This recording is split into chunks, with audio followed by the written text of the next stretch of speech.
Howdy, howdy, folks. A-Train here with you for another episode of SimAirport. I want to welcome you back to the channel. Glad you could join us. Hope you'll give us a like. Hope you're enjoying the show.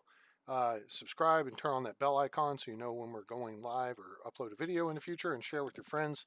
Let them know about the channel. Let them know about SimAirport, now available on Steam. And so you can check us out here. Well, hello, Heather Campbell. How are you? How's life? Welcome aboard. Make sure to join us, and you can type these fun little things in here on our... What the heck just happened? Gee, my frickin'... This laptop's killing me now. Can't even type in a frickin' Stormy. All right. Hope it's just not Stormy Daniels. Type in a little Discord action there. That'll get that started, and then... you can join us on Discord at A-Train Space Games. There's a link on the screen. Hey, Dan Walsh, welcome aboard. And there's hundreds of hours of videos aboard on the channel. I hope you guys enjoy them and take advantage of it. If YouTube puts commercials on there, they're sucking up all the money. I'm getting none. So any donations you want to make to help support the channel are welcome. Donation on PayPal at paypal.me/atraingames. So without all that out of the way, let's go see what's happening. Wow, ugh, you guys are having some stormy weather down there, huh? Welcome to Florida, eh? Here's our airport. Yes, it's gotten a little bigger. Surprise! I told you I was going to do some planning.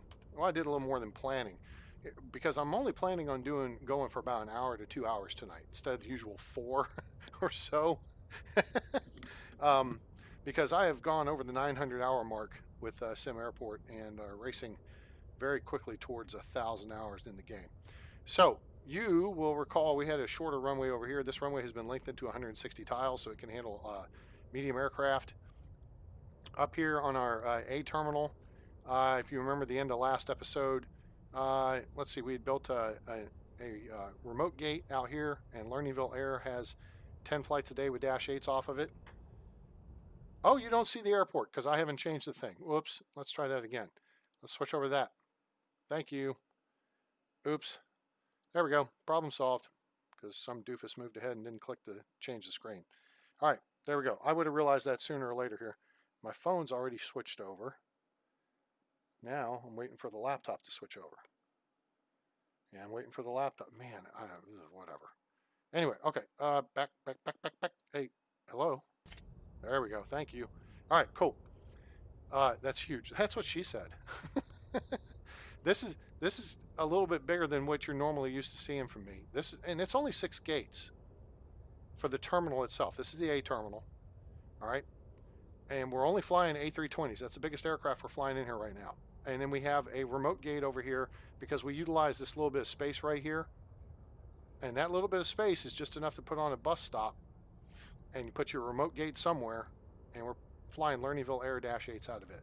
I didn't want to run too many more people through there, but I kind of wanted to bring Lernerville Air in to play. So, there's the A terminal.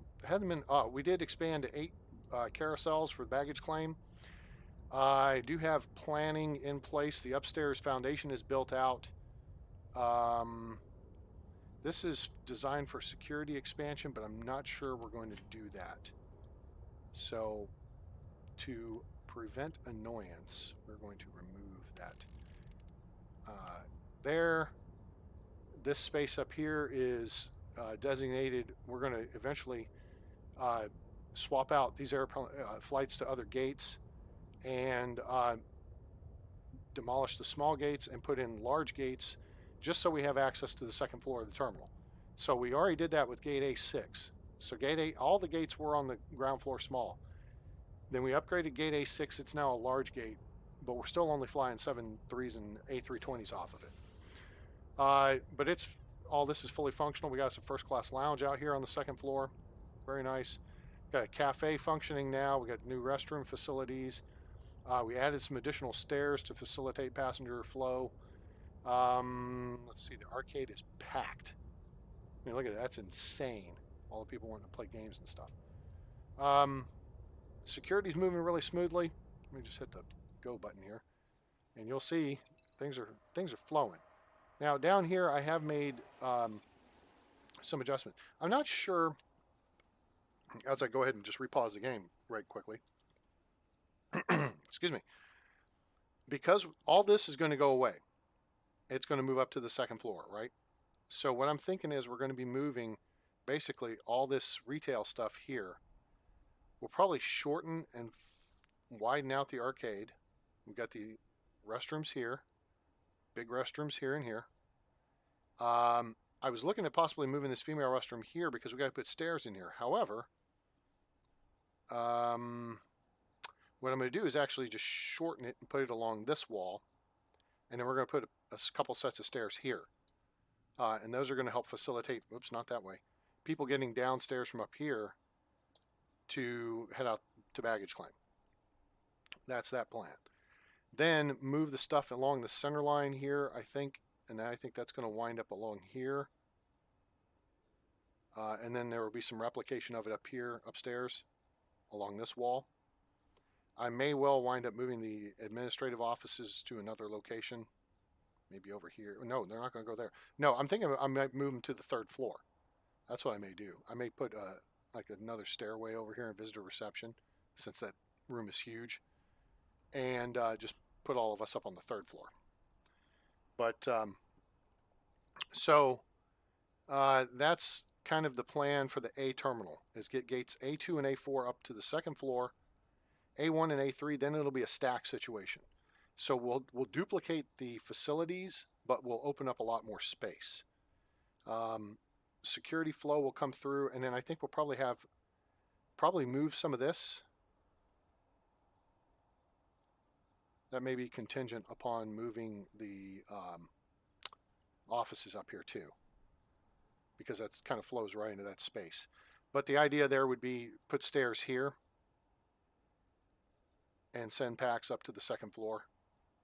That'd be a good location for that to happen. And then have some over here as well. And that would, so we could do upstairs what we're going to do downstairs, which is this right here. Let me zoom in.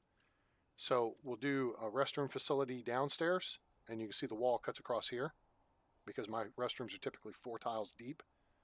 So we'll set up 1, 2, 3, 4, wall here, door here, toilet, toilet, toilet, and either toilets or urinals, depending on, it's probably a women's restroom, I don't know. And then sinks along this wall, and then we'll put a garbage can there. Then, you see, here's the stairs are here. Make sure we've got this right. Wait, can I do that? Will I be able to do that? Kinda. Let me click this. Stairway down. Yeah, it's only 3 tiles. Okay, very good. That's what I wanted to know. Yep, 3 tiles. Good. All right, so I got my measurements correct. So the only thing we'll have to do here is actually extend the foundation out slightly, but it's not going to matter because that wall will get removed with the idea that eventually this will, well, it won't happen there, but it'll happen close. But you'll have the wall here, and then you'll, nope, not that. Fumble fingers, get it together. The wall will go like that. And eventually it may well just go all the way to here, and then we'll have stairs up here, these 2 gates available up here. People come up and down these 2 stairs, and then they'll traverse this hallway to get over here to the new C terminal. Because C is for cookie, that's good enough for me. So that's the new C terminal. We'll get to that in a minute.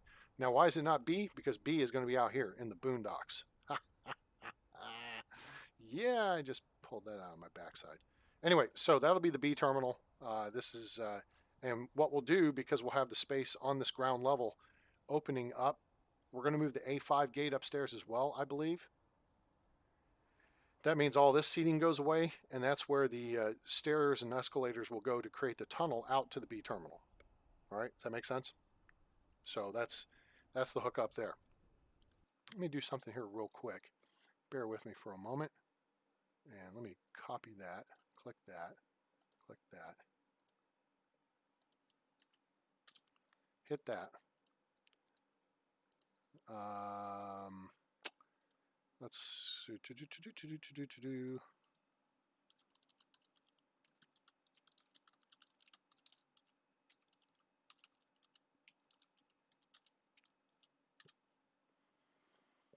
all right, cool. Put that up there. I didn't get a chance to show you guys on the Discord page. I'm going to show you this real quick here, since I'm kind of discombobulated. Let's go to the browser view. And so this is the Discord page. You'll see this. And we have game discussion, when we have alerts on when we're going live. You can make play requests. If you click on that, I just updated today the Tower 3D Pro inventory that I have, all the airports. So you can request those, except for San Francisco or Paris, Charles de Gaulle. No. Not doing those two. And only not doing San Francisco because it's broken. It doesn't work properly. Charles de Gaulle is just a freaking abortion, so forget it. It's the French one, you know. And then also right here is a pinned post which has my Steam library, and you can go check that out and see what all games I have in the inventory, and make a request for what you might want to see in the future. Then we can discuss SimAirport here, and if you need help, you click here. It's SimAirport Help. And if you have a scenario, you can click on SimAirport Scenarios. So that's how to get help and what have you on the Discord page. We'll switch over there, switch back to this, switch back to that. Very good. All right, cool. So make sure you join us on Discord.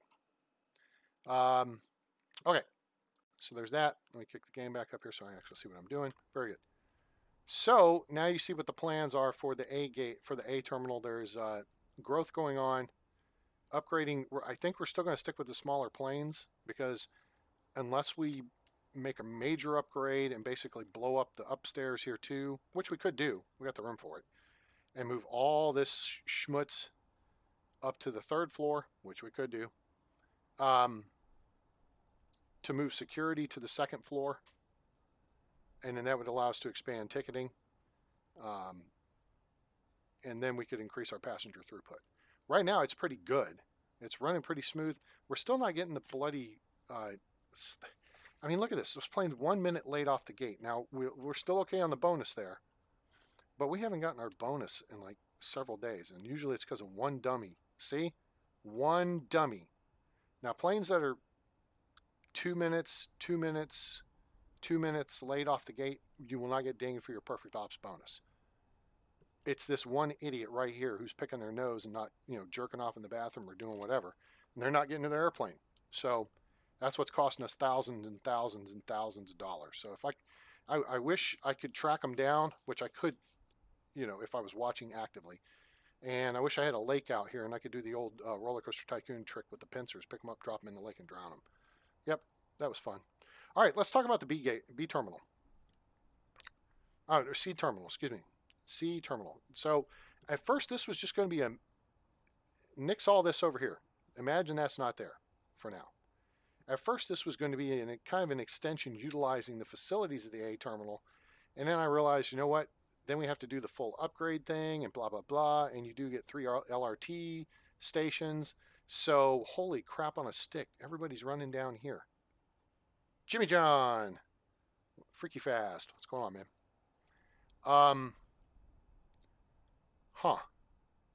So the people are running down here. But notice I do have a nice, neat, straight sidewalk with crosswalks, and it's safety first. So they can come down here all they want. That's fine.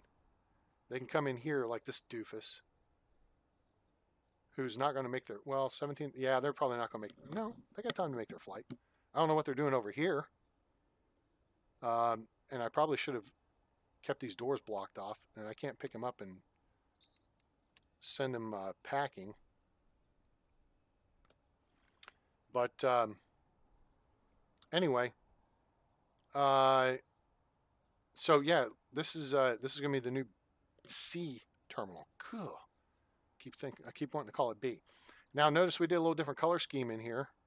Yeah, nice, huh? So my plan is to move Atlantic International over here. Hooray! And notice the carpeting kind of goes with their colors. Yay! So that's the plan, is to move them over here. However, we have a special guest who's going to be making an appearance on the show. Once I finish building all this stuff out, notice we've got a first class lounge, we've got another arcade, we've even got a store spaced out, excuse me, plotted over here. We got a kitchen that we've got to finish building out. We got room for 2 kiosks here, and then we've got room potentially for a couple more kiosks out here in the hallway. The one thing I do not want to do and did not want to do was block, anything. We use the moving walkway, so I'll be putting 2 more of those in, and those will be taking us to this is the C, that's the D terminal, and that will take us to the E terminal. Dun dun dun. This is the future E terminal, and this will be the international gateway. All right. And if you notice the layout here, so we've got extra large gates here, here, 3 across here, 2 here, and then we've got room for a large gate here, here.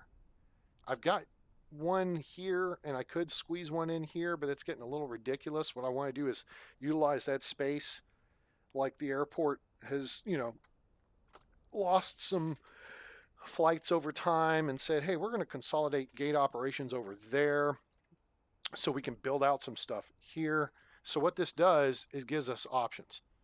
We'll have the option to build this out further here and out further here, because you can build, to 10 tiles away from the taxiway, so this could go to here, and it could potentially go wider, but we're going to need the support stuff for our vehicles to run up and down the taxiways. We could build this all the way out to here and then put support vehicles here and do the same on this side, because I want to have, you want to have your fuel trucks and your baggage carts, although they deploy out to the ramp early now, which is good, but you want them in a convenient location to get to the gates. So this side will have 4 XL gates and potentially 1 large gate. But probably not. And then we're gonna have 1, 2, 3 XL gates and then a 4th one here. So it kind of breaks it up a little bit. Just something to look a little different. Look at a real airport. You'll see they've taken gates out of service here or there. They're doing, maintenance. They've chewed up concrete, or they're using the space for storage of AGE, which is aerospace ground equipment, or what have you. Ronald Garcia, welcome aboard, sir. How are you? Crazy ATL. Yeah, the hell with ATL. that wants to give me an ulcer or a stroke or something. So I hope you enjoyed the video of me playing that last night. So that's the plan. 5 terminals, 2 are remote. So we will have 3 sets of security, 3 sets of baggage claim. And that's the idea. Is this is expanded over here to 8 baggage carousels, because it will handle these 6 gates plus these 4 gates. This one right now is 6 carousels that will handle these 6 gates, and then we may be able to add more if we put 6 more small or large gates, whatever we do out here. So that's down the road. Plus, we will still be expanding the runways, because if you look at the overall map, we have 310 tile runways planned out, with the arrivals on the inner runways and departures on the outer runways. And that's, again, opposite of way it would be in real life, but it's simply because you want to get planes on the ground and to the gate as quickly as possible in the game. So we have to make a accommodation for that as far as the game mechanic works. So, all right. Well, now I did a lot of the construction offline, so to save you guys having to watch the planning and all the willy foo-foo stuff, I did save the baggage system, and yes, it is a little awkward because I had the underground fuel tanks here, and so we're building around them, but that's okay. I've got some future planning. What we'll be doing is changing out. In fact, let me just do this right here. Let me whip this out right here. Oh, instant build is on. Imagine that. Let's go to utilities. We're going to fix this problem right now. We're going to go under the taxiway, and we're going to run all the way out here. We're going to run all the way up here. We're going to run all the way across from here. Point, just like that. And then that's going to have that set up to work the B terminal, but also we're going to be making changes here at the A terminal to facilitate the underground. I don't want to run the passenger, the pedestrian tunnel under at B2. So this will change up. As you see, I've already made some changes because there's a cut route here. That's going from ticketing to this baggage depot down here. You're making drywall pretty. What's the best brands and type for drywall? Window blinds. Oh, for your home, it depends on your budget. All right. You can go somewhere like Lowe's or Home Depot. I mean, if you're just on a minimal budget, you could go to Walmart. If you want something cut to fit, you can check out some Levelor products at Home Depot, at Lowe's, and Home Depot. I'm sure has some as well. There'll be faux 2-inch blinds. If you want something more custom than that, you can contact. It depends on where you are and who's available in your area, but you've got places like Smith and Noble, who make nice blinds. Hunter Douglas makes very nice and high-tech stuff too. So they have lower-end stuff that's simple, and then they go all the way up to some stuff that's like a freaking Tiger tank from World War II. It's awesome, and it looks amazing, and it does great as long as it works. So, and then if you have a whole lot of budget, you can contact someone like the Shade Store if they're in your area. Nicholas Huffnagel, welcome aboard. How are you? So that's where it just depends on your budget per window, because you can spend less than $100 per window. Justin Corman, welcome aboard. How are you? You can spend less than $100 a window, and you could spend up to $1,000 a window if you wanted some kind of motorized product from somewhere like the Shade Store. You know, so Hunter Douglas is a little less expensive like that, and their stuff's pretty fancy, cool. But yeah, those are some options to go shop around with. You may have some local designers and what have you. But if you want to do it yourself, send me a PM through Discord, and I'll give you some tips on measuring your windows so that you get the measurements right. Because they'll say, oh, we want to send out someone and blah, blah, blah, blah, blah, whatever. And if you want to do it yourself, now some of the higher end places are going to insist on sending their guy out to measure so it gets made right the first time. You know, blinds.com, I guess, or blindster.com, you can do it. Oh, I got you. So yeah, it just depends on what you want. Yeah, you could check blinds.com or Blindster. Those are another option. And they pretty much explain to you how to do the measurements, but I can also talk you through it offline. So anyway, so we've got the A terminal baggage all set up here. And what I did was I cut this connection from the baggage hub here, which is ticketing, and rerouted it this way to this depot. We still have this connection here. Now, my understanding is that baggage does not transfer from plane to plane. Only passengers do. So you don't really have to tie everything together. So at this point, basically departing baggage comes from ticketing, goes out here to this hub, goes on the airplane. Arriving can go either way. It can go back. No, because it goes this way. It's going to go from here to here and then over here to the master control for baggage claim and then into the baggage claim hubs. What I'm going to do is reroute this one further inland and then over, probably to here. And that way it'll free up this whole space here, just like I'm trying to free up with the fuel lines. So we'll be able to run the pedestrian tunnel on B1 and not have to go any deeper. So, okay.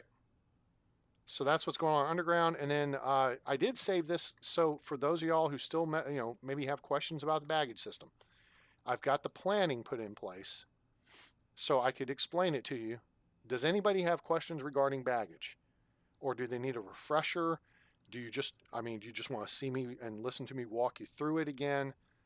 Because this is how I've done it here. I've got it all planned out. We're going to be connecting this hub over, and then here's the new baggage claim for Terminal C with 6 carousels, 2 hubs. We've got 2 transitions coming down from ticketing on this side, 2 from this side. They're going to go ahead and connect directly into these. This hub connects to this depot for gates C2, 4, and 6. And then otherwise, if it's coming from here, they go to this hub and then around to this hub, which connects for C1, 3, and 5. All right. Any questions here? Guys, please feel free to ask. There are no, Eric, there are no stupid questions, only stupid people. So don't feel stupid if you have a question. All right, just ask. Ask the question. Here's a question. Hey, A-Train, how come you're going off of this port instead of this port? Because that way you leave that one free to do something else. Hey, that's a fine point. Because I don't think I can build. This is Project 4, Summer 2020 Project 4. I haven't named it. This is called Project 4. But yeah, this is a big one. It's going to be 5 terminals, and we're going to push because you guys have seen me build a lot of smaller airports over the time, and I like running the smaller planes because it makes everything run smooth and whatever. But Super Hercules should have no problem with this. So I want to, kind of push him a little bit and see what he can do. All right, what I may wind up doing here is reconfiguring this hub, moving this connection to here, and freeing up this connection. But I don't think we're going to have to do that because we've got this out here, and we'll be able to use it to connect out to the either there or here. We're going to be cutting either this pipe here. We're either going to go like this, and then across. No, we're not. We're going to be doing something here. Baggage, it would be easier to run down to B2. So we'll probably do baggage to B2. And we'll run off of one of these hubs and then connect it over here for the B terminal. So that'll cover that. Yeah, I put the fuel storage by the runways, but right now I've got a bazillion gallons or liters. Yeah, I've only got 3 million liters sitting in there. And the price is coming up, but we're pretty close to capacity. I spend a bunch of money, and you notice I don't have $20 million like I did last night. How'd you have $20 million, A-Train? Because I changed the code in the save file. And I showed you how to do that in yesterday's episode. So if you don't know how, go check yesterday's episode. About 10-15 minutes in, I'll show you how. Anyway, so so we are good using this port. So we're going to take it, and we're just going to make some conniptions here. We're going to use instant build because I don't want my guys farting around with this for now. This is something we want to get up and running. All right, and now whoop, doofus, you got to put the hub there first. All right, let's put the hub there. So notice the planning. All right, the planning for a hub is 5x3. Okay, and then you've got 6 ports, and this is where they're located. You know where they are. You can plan for it. You got to have 1 tile worth of space around it, to make sure you can put the thing in place. All right. So when you build a piece of foundation for a hub, you need 9x7. Okay. All right. So that clears that out. Now, so we're going to drop the hub in here, just like that. All right. So this is ticketing, which is a producer, which means this is going into a receiver, a consumer. That's good. This is ticketing, which is a producer. This is hub to hub. We don't need that. So we're going to right click and click consumer. And then we use one-way conveyors because it's inbound only from ticketing to the hub. Boom, done. Those are connected. Now I'm going to go ahead and click this and do an upgrade on these. This is something you have to research, but that ups your flow through the hub to like 720 bags per hour.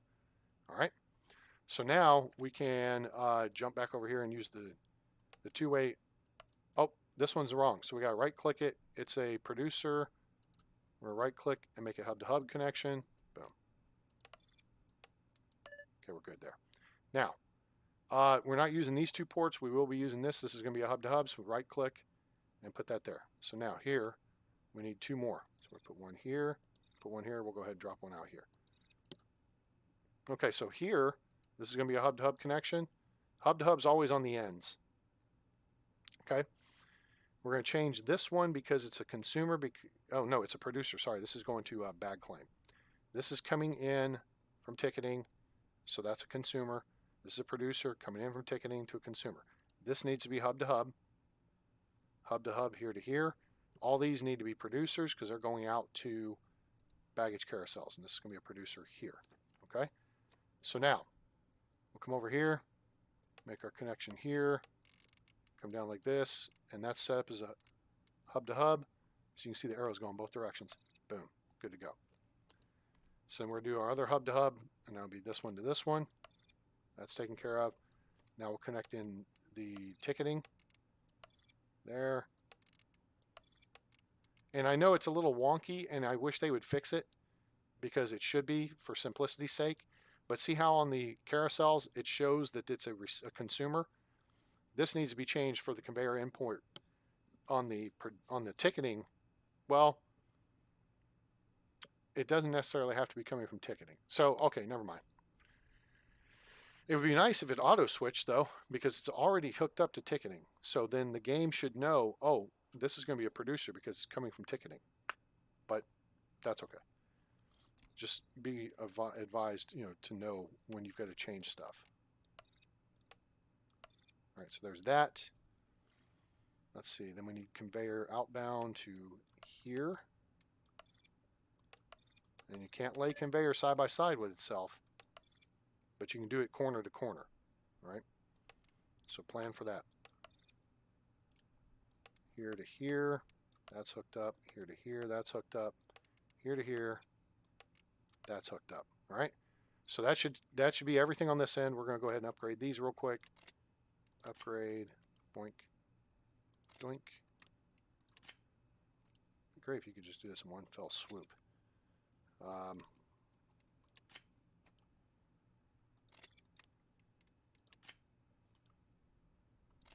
So to know what I was doing just there, here's what we're doing. You click. Now you got to have this researched. You got to have bag hub boosters researched under technology. You got to have a CTO in the office. All right. So we're going to click upgrade. Now notice it'll handle 240 per hour. Basically, this doubles that. Well, okay, it takes it to 360. It increases it by half. You click it again, though, and that takes it to 720 per hour. So then it doubles it. So the first booster increases it by half. The second booster then doubles it. So you go from 240 to 360 to 720. I can math, and that's kind of weird, but okay. All right, so here's our depot. And we're auto-saving. Okay. So what we got to see here is the connections. All right, so this is the producer going to the consumer for the depot, so we're good to go there. We just connect them. Done. But here is coming back in from the aircraft, so this needs to be a consumer. So go from producer to consumer, and bada bingski, bada boomski, our baggage system for Terminal C is now connected. So now we can clear out all the planning and make sure everything's where it's supposed to be. And it is, like I knew what I was doing. There you go. That's how you do baggage. Any questions? Now, the one thing we got to do is we're going to assign this, because we got C2, 4, and 6 already up here. So we're going to assign this to C2, 4, and 6. Very good. Close. And then these guys are not, I don't have the second floor built yet. I'm trying right now just to get the first floor set up. So we can move the Atlantic International flights over. And then we are going to make a change with Lernyville Air. I think I'm going to have them tied in, and just we'll build C5, and we're going to move all those flights on the C5. But I got to move them to a different gate, then move them over to C5, because you can't dismantle a gate that has flights on it, right? You got to get through the end of your flying day, and then you've got to switch it over. Now, I thought I reloaded the game, because we're still getting a master idiot alert over here, which says sector not accessible. And it is. Oh, wait. No, it's not. It's not from over here. That's what it is. Okay. Technically, it should be, because here's security up here. So you've got stairs up, to the upstairs area here. And so this will be kind of like the atrium or whatever. And we're going to glass this in. Right now, I've just got some security up here. And yes, we're going to remote bag scanners. So that'll save us some cost. This person should not be on duty as yet. Let me see here. Staff schedules overlay. It's 14:55 is daytime.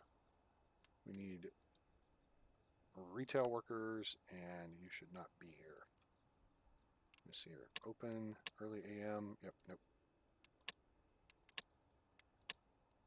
Cool. All right. That'll get rid of them and send them back over to the A terminal because that's where they're supposed to be. I have not hired people for this side of the for this terminal yet. So, in reality, what I should have done to prevent this was would not put these sliding doors in, just left a wall there, and then you drop the sliding doors in at the last minute. Okay. But here's our security exit here. Again, we've got an airlock deal. When we build Terminal E, we'll have this hallway. Now, there will be a duplicate hallway upstairs on level B, on level 2. So you'll be able to traverse from Terminal A to C to E, ACE, on the first floor or the second floor. And they will have people movers on both. Although the people movers on the second floor will probably be, I think they'll probably be on this side. And what we're doing here is a stack terminal, right? So C1, 3, and 5 will be on the ground floor, and then 2, 4, and 6 will be on the second floor.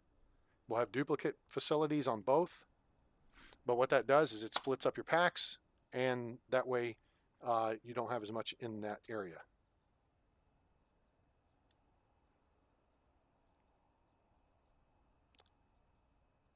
So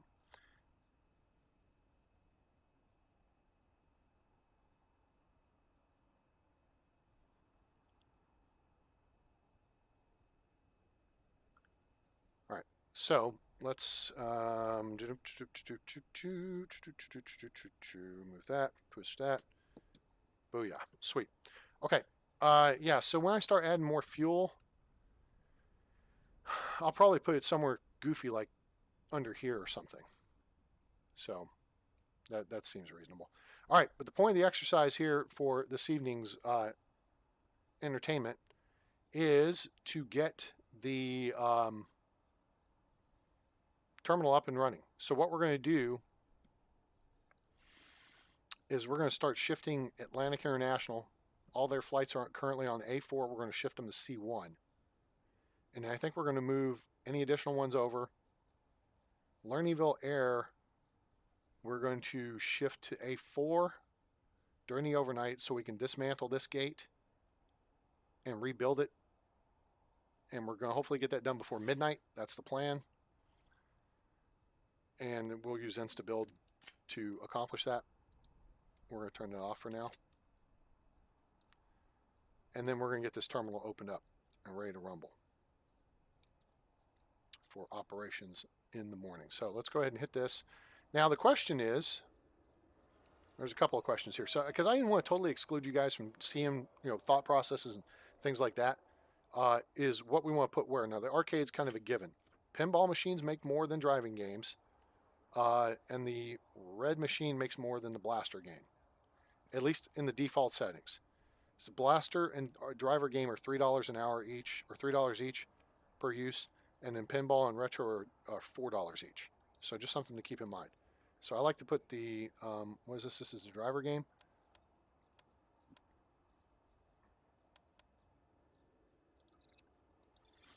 I'll put like 3 of those.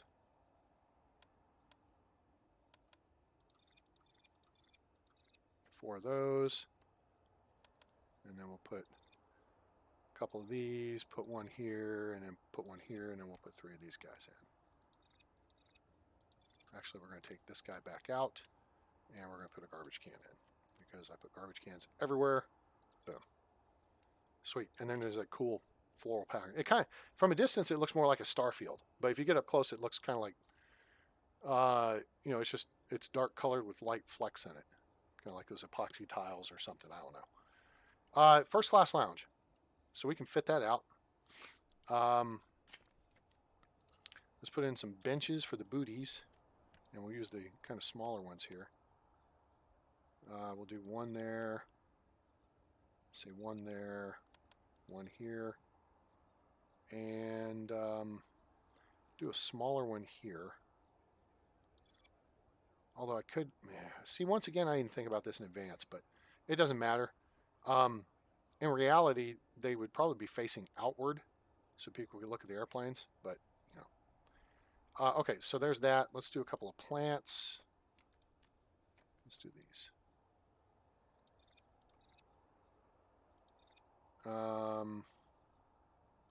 Put one there. Garbage bin. This is a pain in the butt because we got to put it at the top. That's right. That's left. That's up. In the up position.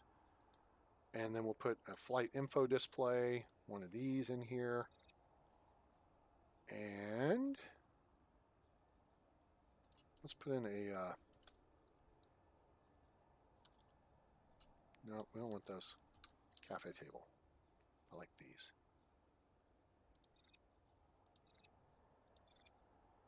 All right, cool. Oh, damn it. You know, the one thing I was going to put in here and I didn't was, let me take this plant out. There's a phone charging station. There we go. Cool. All right, first class lounge is fitted out. So then we got the kitchen. So we can just go to objects, and cafe. All right, so we need a sink. The sink is always seems to be close to the door. So we'll put a sink there. We're going to put a garbage bin here. All right. Nah, we don't need cafe stuff. We need kitchen. There we go. All right. So we got hot plates and pizza ovens and storage. So we'll do the... Well, we're missing the stove. Come on, doofus. Just hit cafe. Cooker. That's what we need. Cooker. I don't even know her. Oh! We'll put a couple of cookers in here. We'll put a couple of pizza ovens in here.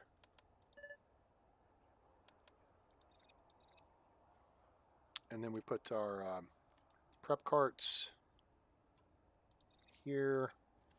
Hot plates here. And then we put our storage in. So we need a couple of refrigerators. We'll put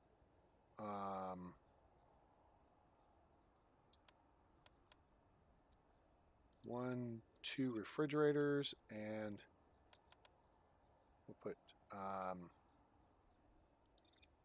that there and that there. Cool. I think we're good. That'll take care of those. Pacific and Atlantic. I was thinking about that.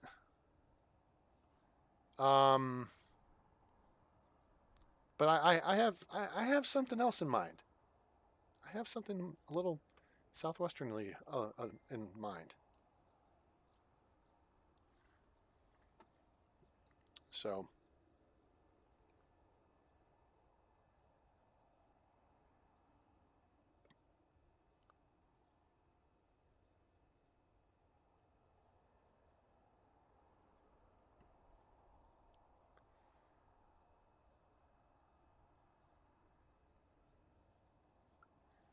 all right, so let's see here. All right, back to that, back to that.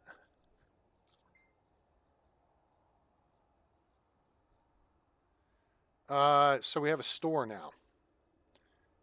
And so you guys be thinking about what we want to put in here. So we've got a small bar over here. All right. So we've got room for several kiosks. I mean, we could almost put the full kit and caboodle in here, right? So it's something to think about. What are we going to put in here kiosk-wise?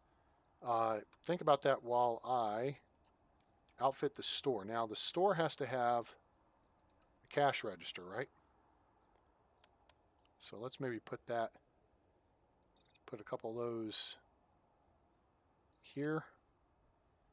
And then we need, I don't want to put, if I do bookshelves, I'm going to do those against the wall.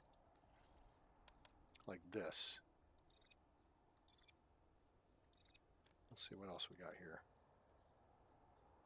Shoes. I don't think we're going to do shoes in this one. Jewelry, maybe. Candy displays are a little more logical thing. Let's do maybe some, I don't know, there's some pharmacy stuff people may need. Let's put that back here in the corner. Souvenirs are good. And then we'll do candy along the wall. So let's put souvenirs maybe there, there, and there. And where's the candy displays? Candies are going to be in the C. So we do.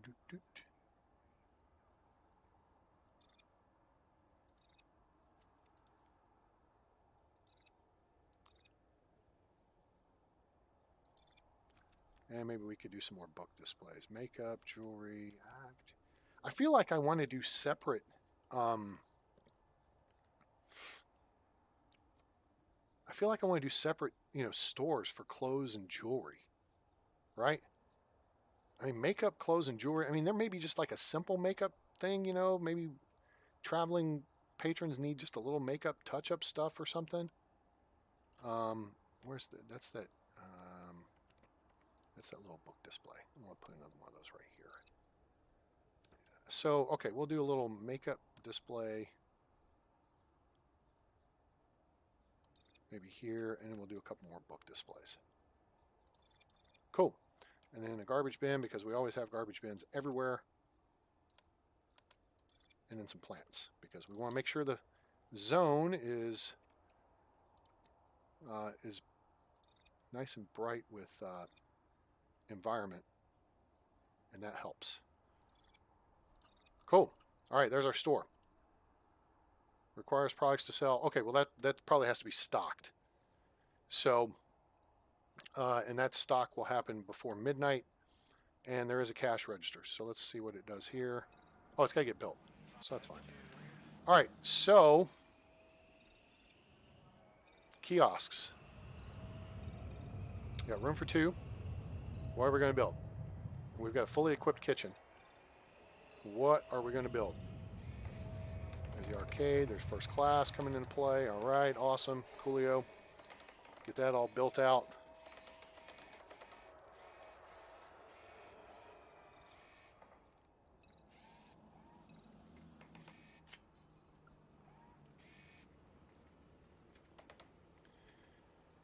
All right, so we got that. We got our store getting built out here. We're getting a little later in the evening. Kitchen's getting built out. There's cash register. The master idiot alert should go off here, and that would be good. Pizza and snacks. Pizza's always good. Can't disagree with that.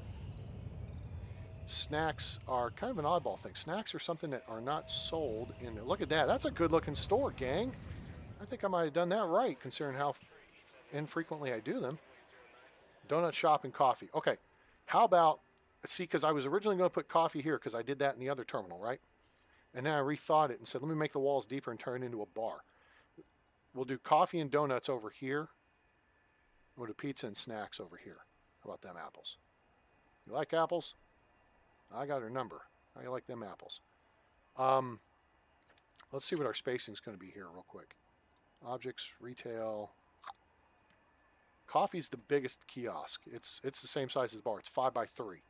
All right, so you gotta really have some space for it. The dessert kiosk is only 4 by 3. 1, 2, 3, 4, 5. It looks like we've got enough room for both. So there's that. There's that. There's a bug flying around. You bastard. You get to die. Splat. You're done. Goodbye. Hasta lasagna. Don't get any on you. All right. Cool. Hey, welcome aboard, gang. There's a whole bunch of y'all watching. That's really great. I appreciate you being here. I'm A-Train. At least I hope so. I'm wearing his underwear. If you're new to the channel, please say hi in chat. We don't bite hard. Check in with your local airport code and let us know where you are on planet Earth. So that's kind of the thing around here. Also, we appreciate if you give us a like, share with your friends, let them know about the channel, let them know about SimAirport, now available on Steam, and subscribe to the channel for more great content coming soon. Plus, there's hundreds and hundreds and hundreds and hundreds of hours of videos already available on the channel for you to check out. You'll want to turn on that bell icon, ring a ding ding, so you know when we go live with a new video or upload something. So check that out. Also, make sure to check us on Twitch, Twitter, forget it, Discord. And if you go to Discord, you can send in questions for help and things like that. Make sure you upload your airports to the Steam Workshop so I can access them, and we'll help you out however we can, because I like to be helpful. All right, so let's see, dismantle. We're going to take this bit of wall out, this bit of wall out, and let's see. Yes, disiced de plan. Now, we only have 3 tiles this way. We got 4 this way. We don't want to crowd this up. We want to put a trash can in here somewhere. So I could do a couple of different things here. I'm thinking about this. I want to do a newsstand, and I want to do drink and food vending machines and a electronic vending machine. Of course, we do have other spots for that. So let's just use that. Let's just do that, train? Oh, imagine that. All right, so news. Of course, we do have the apparel stand we don't use very often, too. That's available. And it's 3 tiles wide. So that would fit here, but I think we're better with a newsstand and electronics vending. We'll split them up. We'll put a plant. No, we're not going to put the plant there. Plant emits a circular area of influence, right? For the heat map. If you can avoid putting it against a wall, put it out here, because then you'll get this much effect out of it, and it'll cover part of the hallway. So we'll put the garbage can over here in between, and then we'll do plants. Put us a couple plants out here in the hallway. And really, I think we'll just put them right here. I think we've got plenty of room for pedestrian traffic walking along the way here. All right, so that opens up this space. And we'll do vending machines either side. Although that seems like Department of Redundancy department. Uh-oh. Nope, nope, nope, nope, nope. Y'all aren't supposed to be over here yet. Which means you are not on station where I need you in the other terminal. So we're going to go to our staff schedules, retail workers, open hours. No, no. And I'm going to be turning around and fixing this here in just a minute. No, no. Closed. No, no. Late PM. No, no. And pre-AM. No, no. Okay, they'll vamoose now. Oh, I can't do it while I'm in here. Of course, then once these get built, then they'll shuffle their way over there too. Okay. Now, if you notice this little area right here, that is planned stairs and escalators going up and down. So stairs are 2-way, escalators are 1-way. But that's going to take you up to the upstairs portion of the terminal. Because notice security upstairs, you'll have the option to just flow straight through into the C even gates, C246. Or you can go down the escalators to the lower level to C135. But this right here will give you the option, because if you're on the second level, you're already, I mean, in theory, you could just come back through and then go down the escalators, but that would take you further. So you'll be able to just go right here and drop down the escalators and then come out. I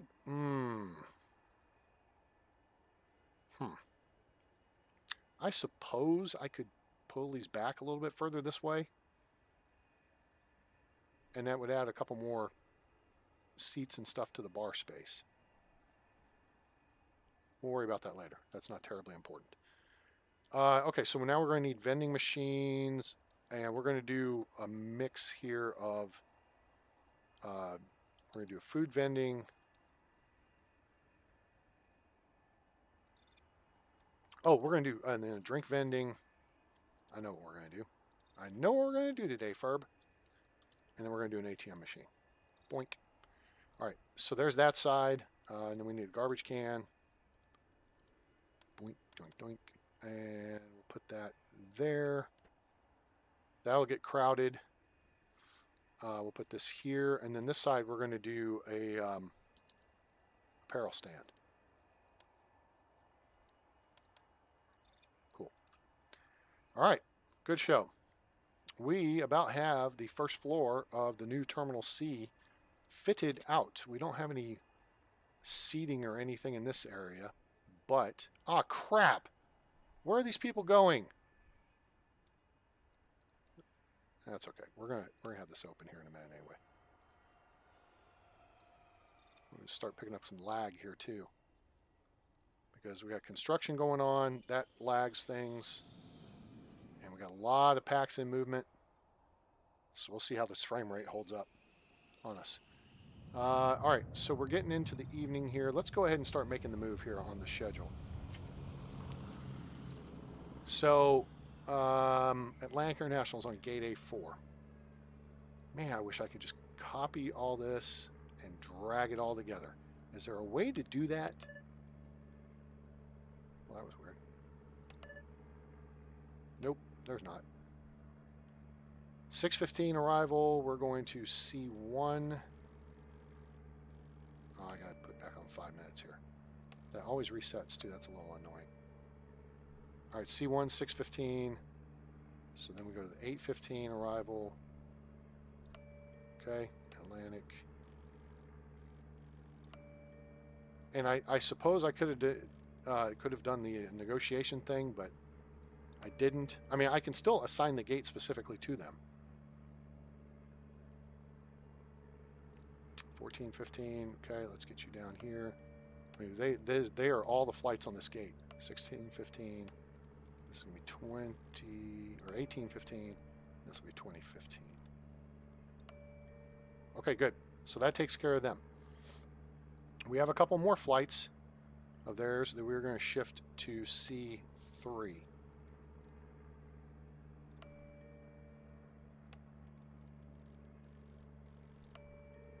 All right, so there's C3. Do we have any other?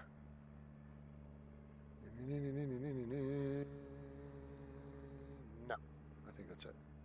Atlantic International. All right, cool. We got all of Atlantic International moved to Terminal C. Very good. All right, they're good. All right, so that will start up tomorrow effectively. Let me run this forward just a little bit because we're going to get close to the overnight hours here. You can see I got janitors running around and workmen. This is the thing about doing strategic staff door placement. It makes it a lot easier for them to get in and around. So here's the garbage zone. They can go in the building this way. They can come in the building this way. They can go in the building that way. And then they can cut through here, wherever. But otherwise, they're going to be running all the way around and try to go in some goofy, other location and stuff like that. And you don't want that happening. So there is... Nope, because they can come in through there. All right, very good. That way your janitors get to where they need to go faster. All right, so we got the donut shop and all that stuff. This needs to be assigned to a kitchen, which is now assigned. Very good, thank you. And, oh, pizza and snacks, because we want the Kerbals to feel at home. Pizza joint, put that here, boom, and snack kiosk, boom, sweet. Get those built.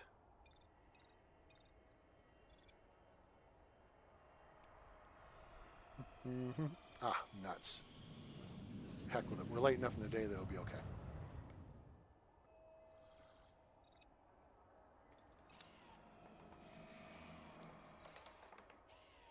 About the time we hit 10 o'clock here, we're going to be in good shape. Our last flights will have departed.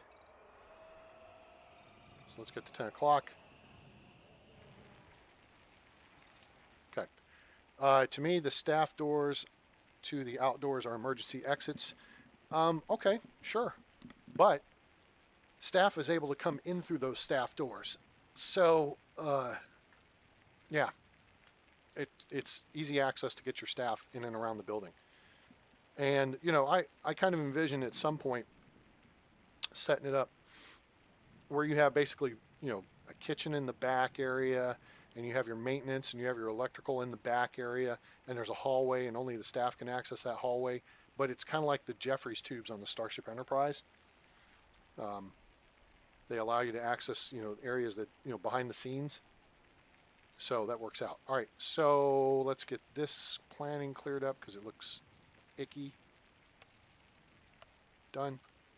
And then we can assign pizza joint, kitchen, assign. All right. So those are assigned. Now we can start working the staffing side of things. Okay. So, because the last of the flights are gone, or they're boarding at 2200. Ooh, we had some flights late. Juneau Connect was 20 minutes late. It's full. That plane is about to be late. It's 3 minutes late. And this plane has 2 more people. This one has 5 more. Off the gate. Done. Okay, they're out of here. All right, good. All right, so that clears up. That takes care of the night stuff. All right, so again, staffing. Let's focus here because then we got to do the tricky deal with moving flights around and rebuilding that gate. So staffing. What we need is, it says 12 more, but that's not entirely true because that would be if we staffed each of the manual, the manned ticket desks. And we're not going to do that initially. We're only going to staff maybe half of them.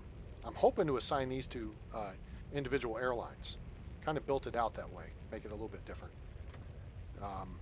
So we'll see how that works out. But staffing. All right, so 12 people. We don't need 12. We're going to bring in, I don't know how many we're going to need. It depends on how many people come through here. So let's bring in 2, 3, 4, 8 people. Okay. So we'll hire them. Now, the staffing. Oh, whoa. I know what we need. We also need people for the 2 gates. So we need 2 more. And those I have to set up because I had already turned those off in staffing. All right, so staffing schedules. Let's look at that. Let's start the overnight. Everything is closed. Now this will change when we open Terminal E. We'll start doing overnight, late night flights. So we'll have to have somebody pretty much on duty all night. All right, so those are good. Everything is zeros there. Now, early AM, we want to bring in at least one person. We want to make sure they are aligned with the first class line because that was a problem we had, and I suspect that might be an issue we had with Nicholas's airport when we were fooling around with it, is I didn't have a line effectively open for them. All right, so there's the first class. First class is blue. Chump class is, coach is yellow. All right, so now we have one person on each desk, and that I know that desk is already assigned to the one chump line and one first class line. Got it? So that's early AM. Now for open hours, I'm going to close those off. All right. So there's our 8 people we anticipate having over here. And we're not going to need that many initially. We're not going to need that many. King, awesome. Welcome aboard. You got them both. Which do I like better personally? It's a complicated answer, honestly. Let's put 1 each here. Hang on for just a second. All right, and that should cover us to late PM. We'll go ahead and have 1 each on in late PM. All right, now late PM here. So close we've already covered. Late PM, we're turning all scheduling or staffing off in ticketing because if you're not through ticketing and security by then, you ain't catching your flight. People arrive at the airport. If your departure is at 2200, you're getting to the airport at 6 o'clock. So you should have been through security a long time ago, or through ticketing. And you could always check in at the kiosks or the kiosk with baggage. So you can get taken care of. All right, so there's no pre-AM. So we are set for staffing, all right? Late PM, that makes sure we get the planes off the gates, and then we're closed, right? So there's staff. All right, let me try to address King Awesome's question. I like them both, and I have, for the period of time I've been playing both, over 3 years, understand I've got over 900 hours now in SimAirport. I have less than 100 hours in Airport CEO. The design path that the two games are on, that started on, are two different things.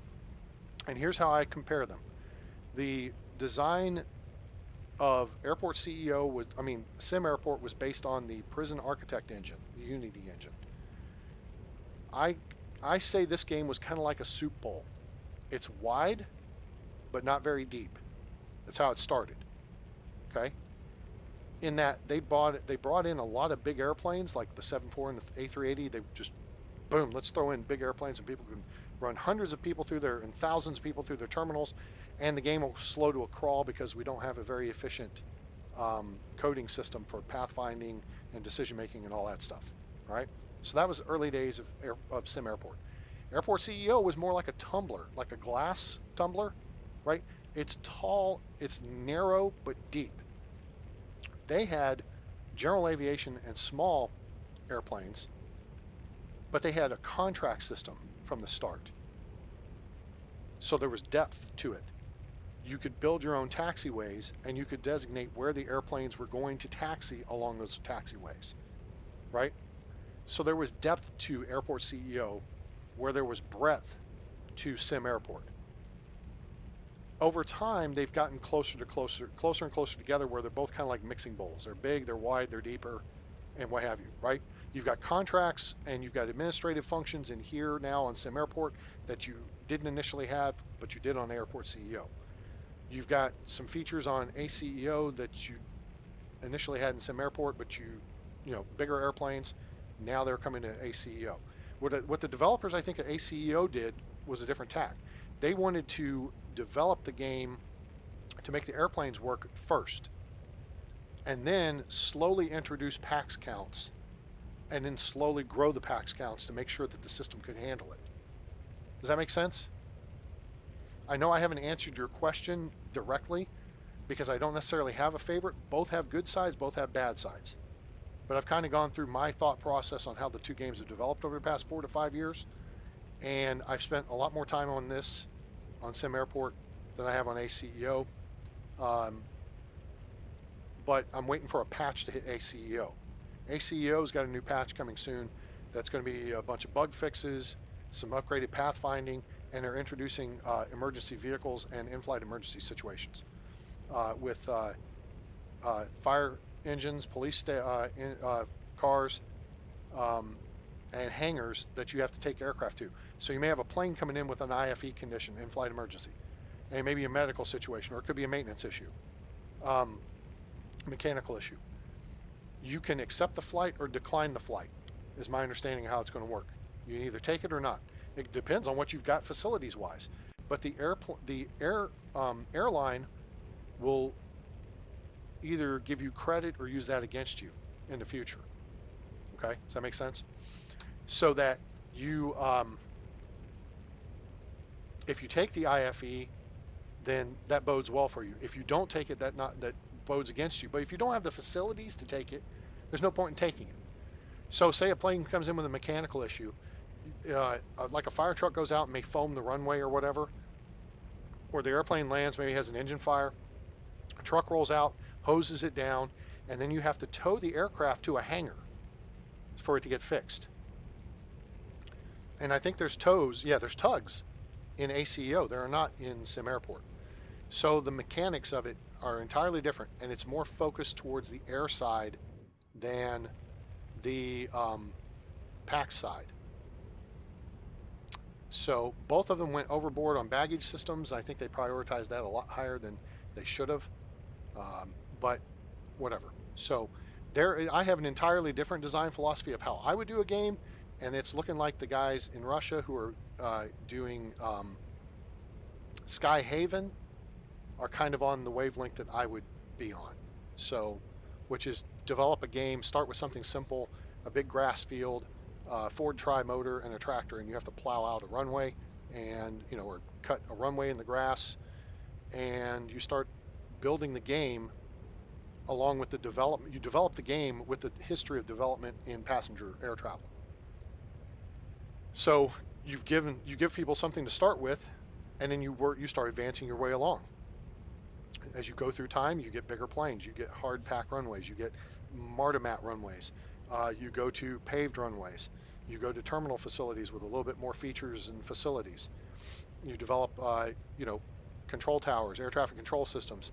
You develop baggage systems that go from people carrying the bags out to the plane themselves, to them going onto a cart and going out to the plane, to them going onto a metal roller conveyor where the gate agent just throws it on it, chucks it, it goes through a plastic flappy thing in the wall, and then it goes into a little open garage area behind, and the guys back there say, oh, this is going to this plane on this ramp, throw it on that cart, and then they take it out there and blah, blah, blah. So lots of stuff there to see. Oh, what am I looking at? Oh, I'm looking at the staff stuff. So there's your answer. All right, so now let's go to Securita. And for this we need...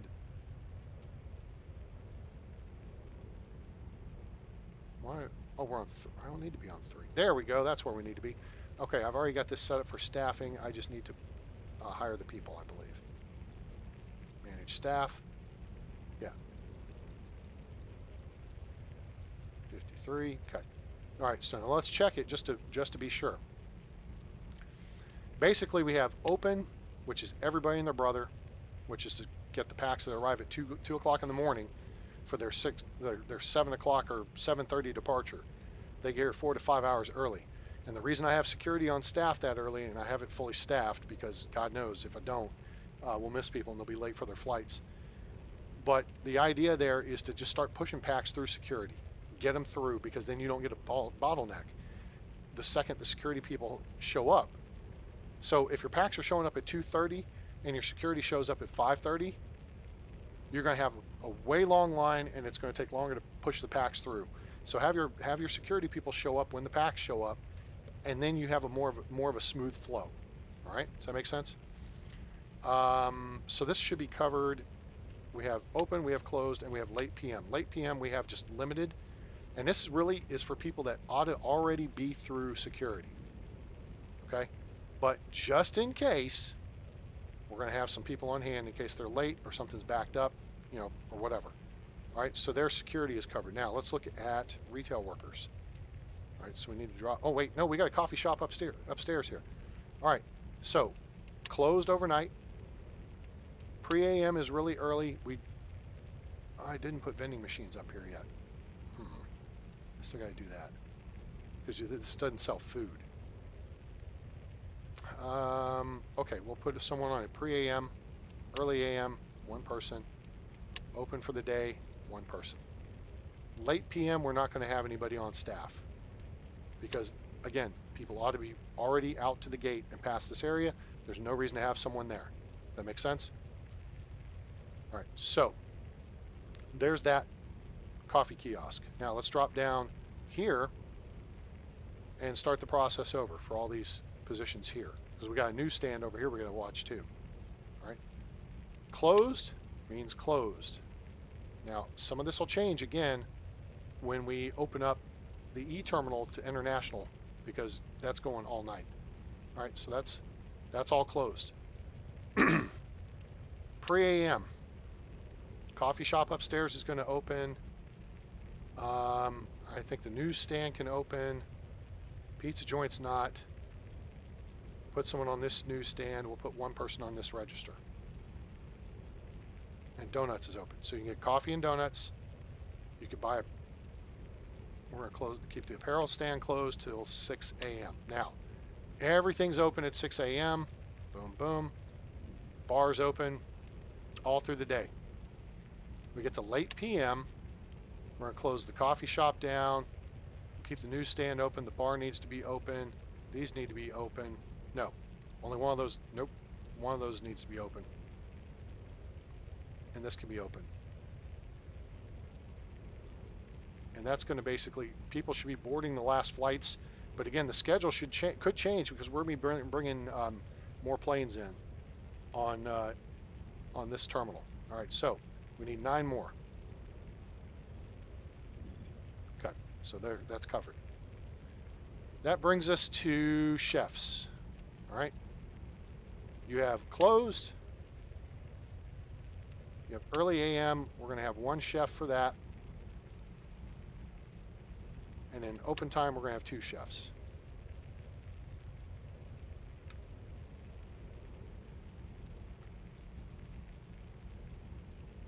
Security has staff during closed hours. Oh, do I need to go back and check that? Whoa, whoa, whoa, whoa, whoa. So 2 people here, we're covered. All right. And then there's one other thing, and that's going to be janitors. We're going to need to add at least probably a half dozen. That's not a half dozen. Doofus, I can count. There's half a dozen. There. Well, I'll hire half a dozen janitors. Janitors, overnight. We're going to increase this to 7.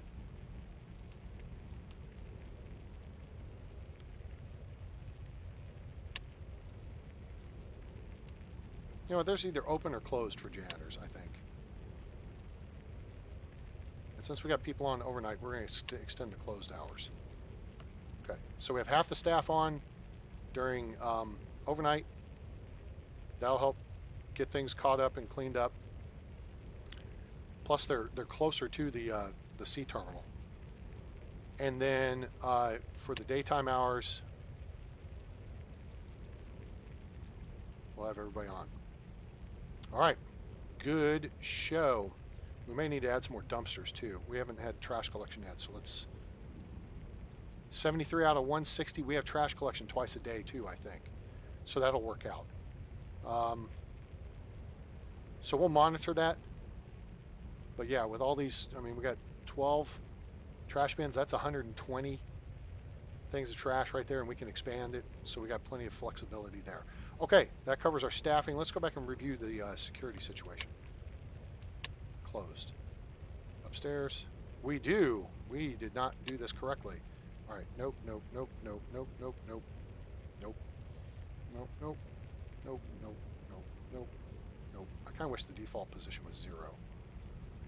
Okay, so open and late PM, closed. Good to go.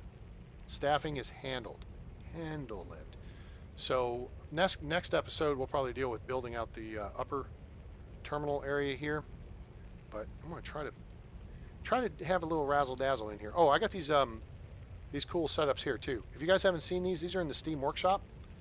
They are called Gate Info Display Larges. And there's a light blue, there's a dark blue, and they're a mod.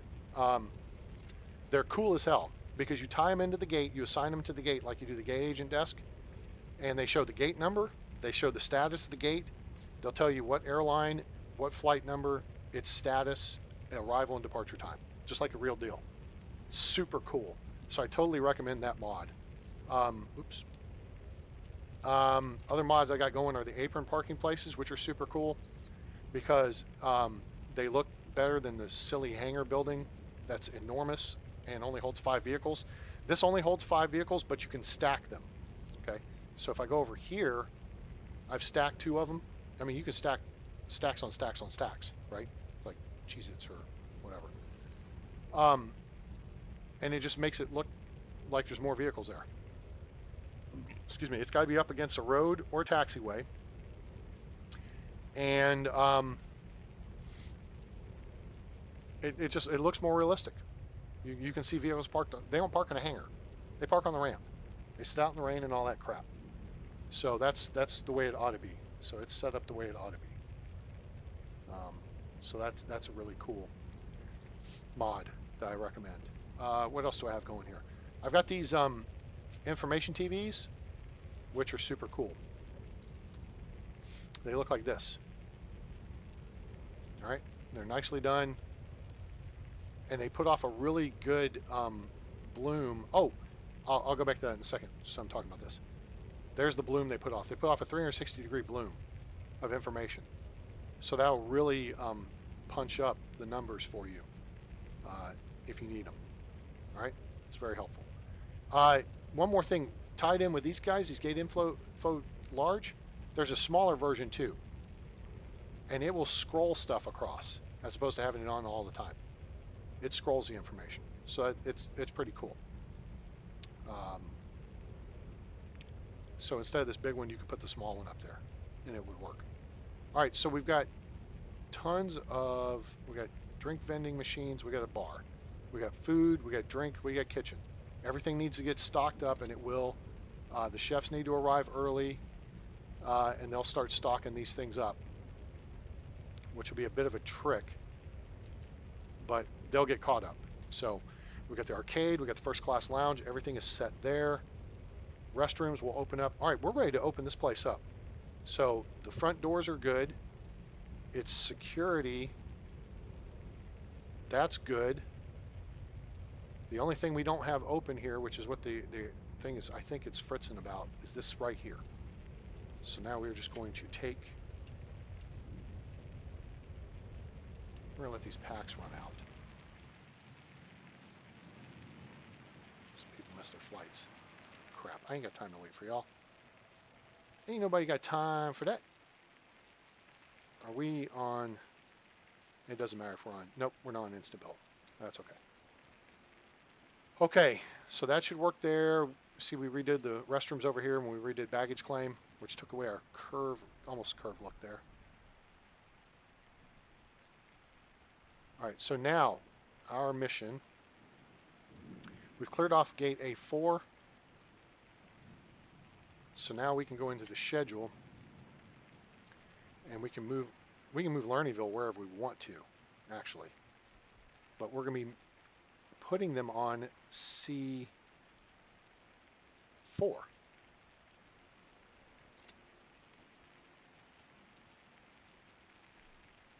We're going to be putting them on A4. We're going to be putting them on C5. So we need to move them to what makes sense on this schedule. Wait a minute, close this. Thank you. What makes sense here? Put them on C3.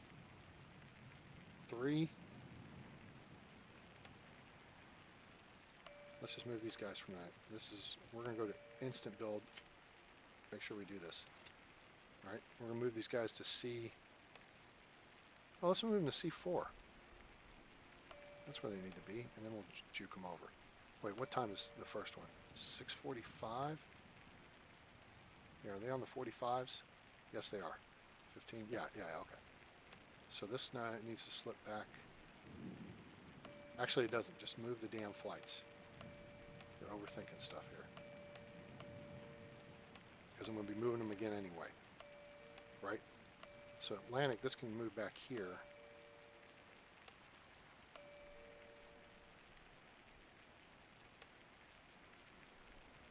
There. Okay. So now that's taken care of. So now they're off the gate.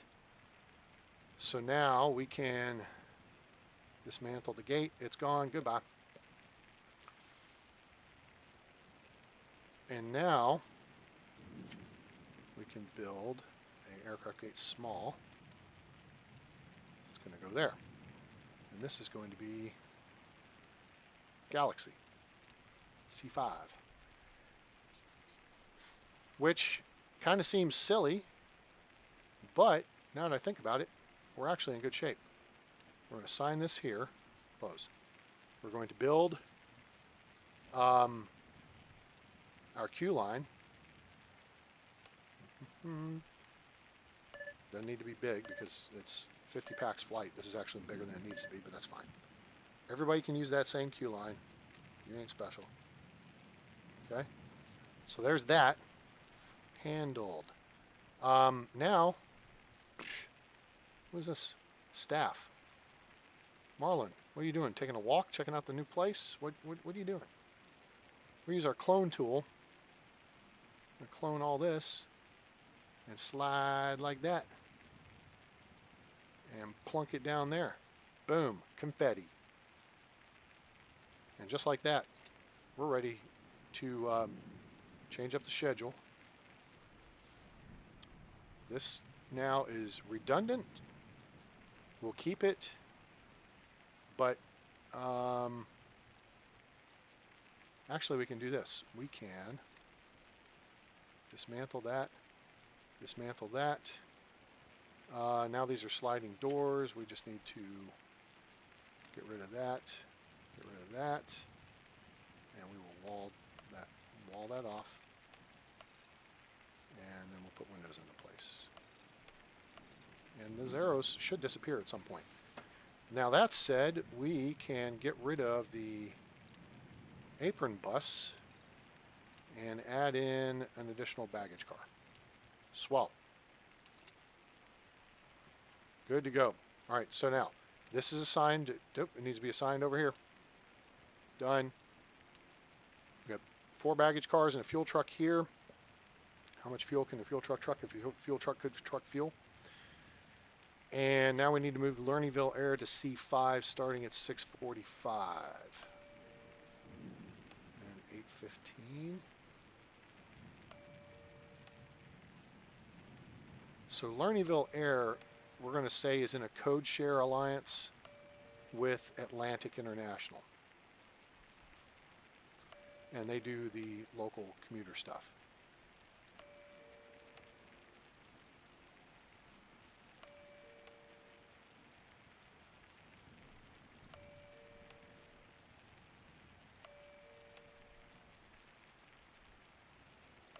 There we go. Sweet. Now what we you noticed that, did you? Or did you notice it? Nobody seems to have noticed it yet, so maybe you didn't notice it. We'll see if you noticed it or not.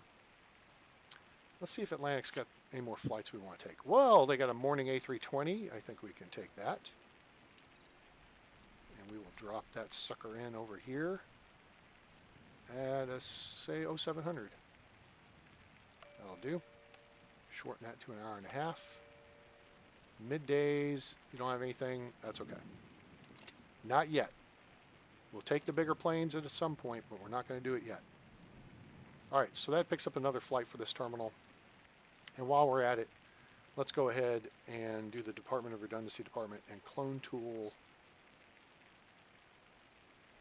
from here to here and shift that down to here.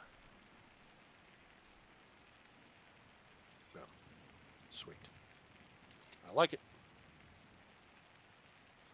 All right. Oh, and then we need to add the assign these guys. Cool.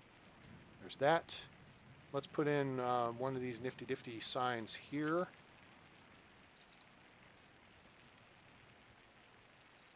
Like that. And we will see that that goes there. And oops.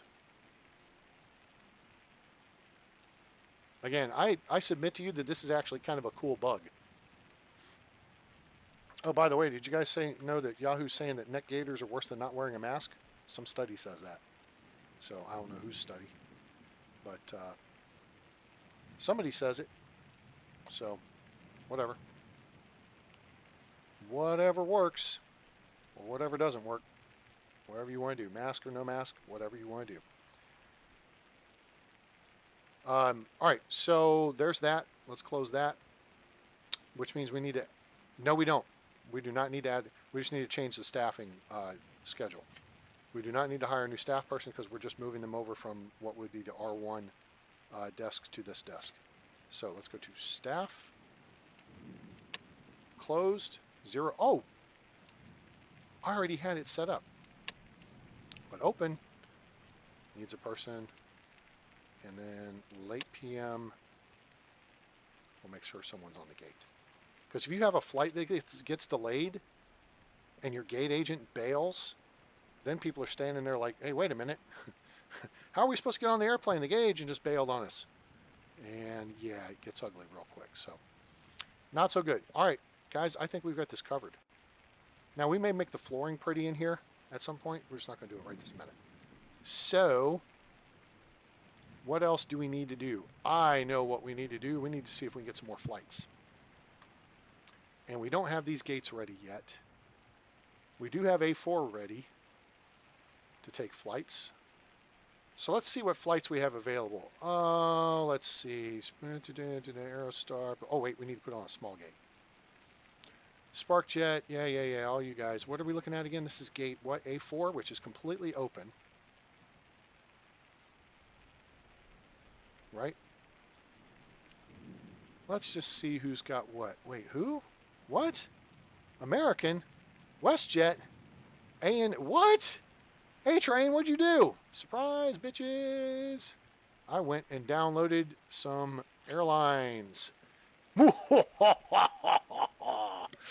Yep, nope. I don't want to put Pacific with Atlantic. I want to put a Southwestern flavor into it. Yeah, boy. So let's take a look here at what we got. This is going to be new, so I don't know how this is going to work. We'll see. We're going to find out together. Oh, you guys may have more familiarity with it than I do because I don't. I have no familiarity with this, with downloading the airplanes or the paint schemes for the game. But I downloaded like 20 new airlines. So a bunch of U.S. airlines, some European. Let's see. I downloaded American, Southwest, British Air. I think I downloaded, yeah, British Airways, All Nippon Airways, Alaska, Delta, United, Aer Lingus. Why did I download Aer Lingus? You guys watch my Tower 3D Pro, you know why I downloaded Aer Lingus. So, somebody tell me why I downloaded Aer Lingus. I know one of you guys watched. I know one of you know why I like Aer Lingus. Japan Air, Korean Air, Spirit, even though they suck, it's different colored airplanes. Air Canada, KLM, El Al, go Israel. Frontier, JetBlue, Lufthansa. I think I downloaded China Air, and a couple of others. Hainan Air, a couple of the Asian airlines. Qantas, I think I downloaded. Thai. So, chat sure is quiet. Chat, is this thing on? Hello? Hello? Can you hear me now? Is this working? Is this thing on? Check. There's been like nobody in chat. You guys sleeping? Did I put you to sleep? Are you bored out of your gourds? Do I need to do a song and dance routine?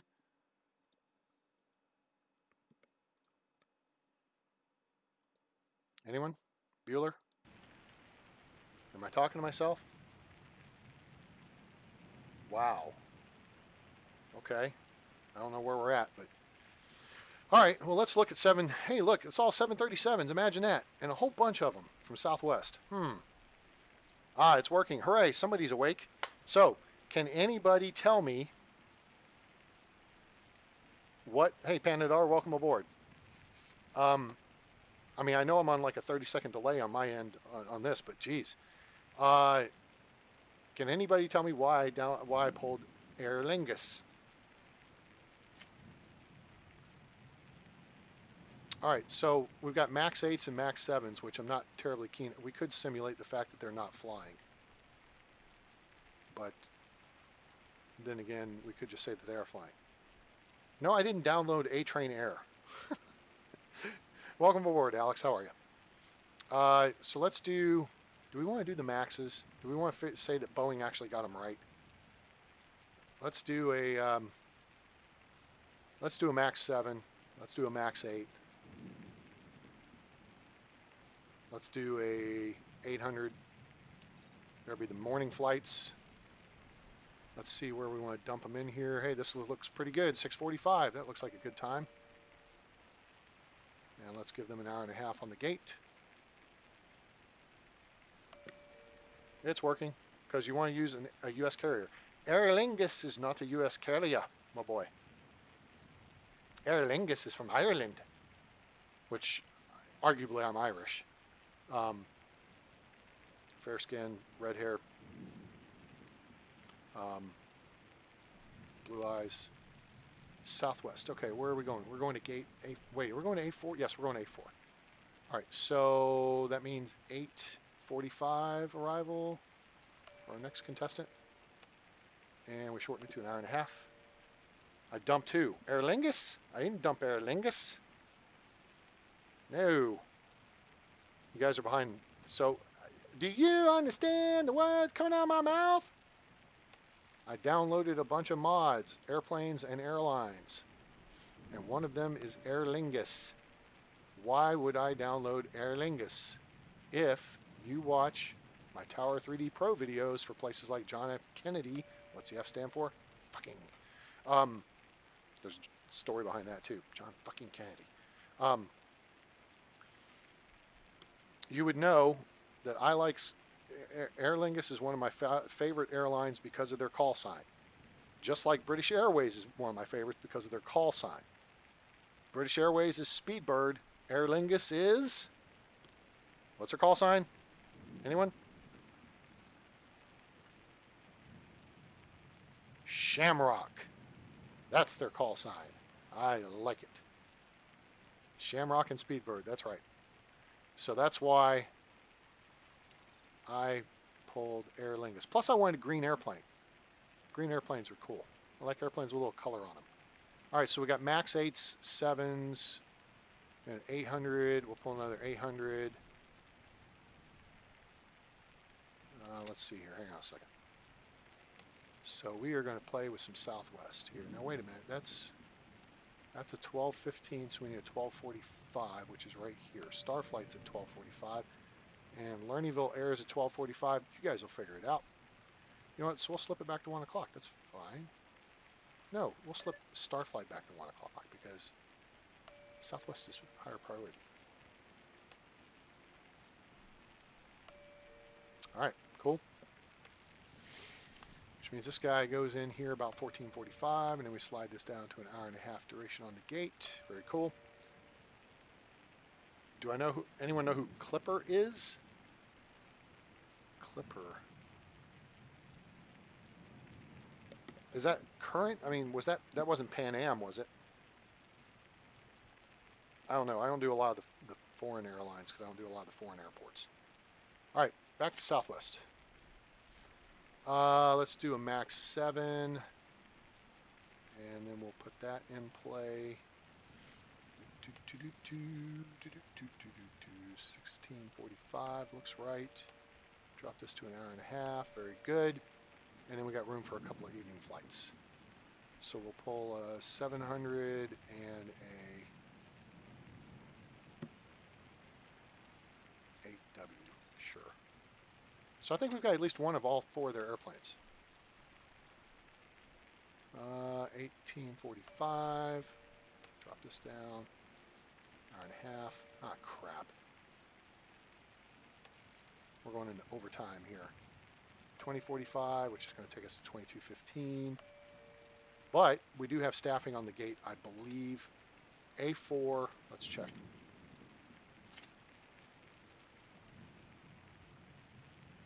(22:15) late PM, we do have staffing, so that will keep that gate covered as long as they don't go more than 15 minutes late. All right, cool. So we will see how this works out. The call sign of the S. It was Pan Am. Ha ha! Ta-da! On top of it. Okay, so now Southwest is going to take over A4, but eventually I'm going to move them over to these 3 gates when we get those built out. All right, Atlantic's going to take C1, C3. Lernyville's on C5. They're going to be in code share, and then we'll do Southwest on this side, upstairs. We may eventually move Southwest out here or here. And then with all the internationals I got, I didn't import all of them into the game because I mean I got TUI Air. Is that what's the call sign or the 314s for the 314 the 314s? What? It's their call sign. Pan Am, yeah. Clipper was Pan Am's call signs. Okay, I think we are ready to roll. Roll, Tide, roll. And roll we shall. Boldly roll, where no one has rolled before. Now, over on this side, there's a continuing process of upgrades and everything to do. We're not going to do that tonight. We're going to check and make sure everything's good with getting Terminal B open and everything moving here. I think what we're going to need to do... Okay, so they're stopping at pickups, they're stopping at drop-offs. I think we're going to need to increase the bus frequency.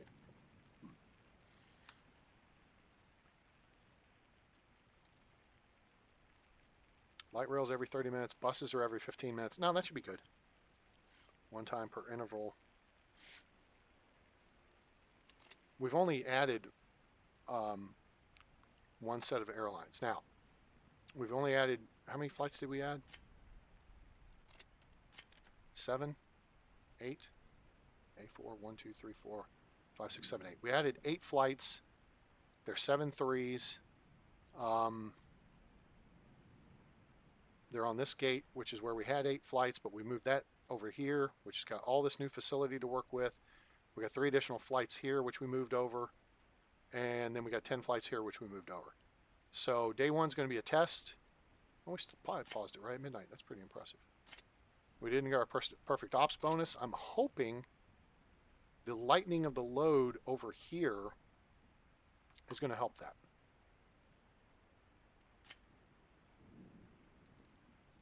See, we freed up a couple of slots on gate A5, and then we've got C1, C3, C5 open.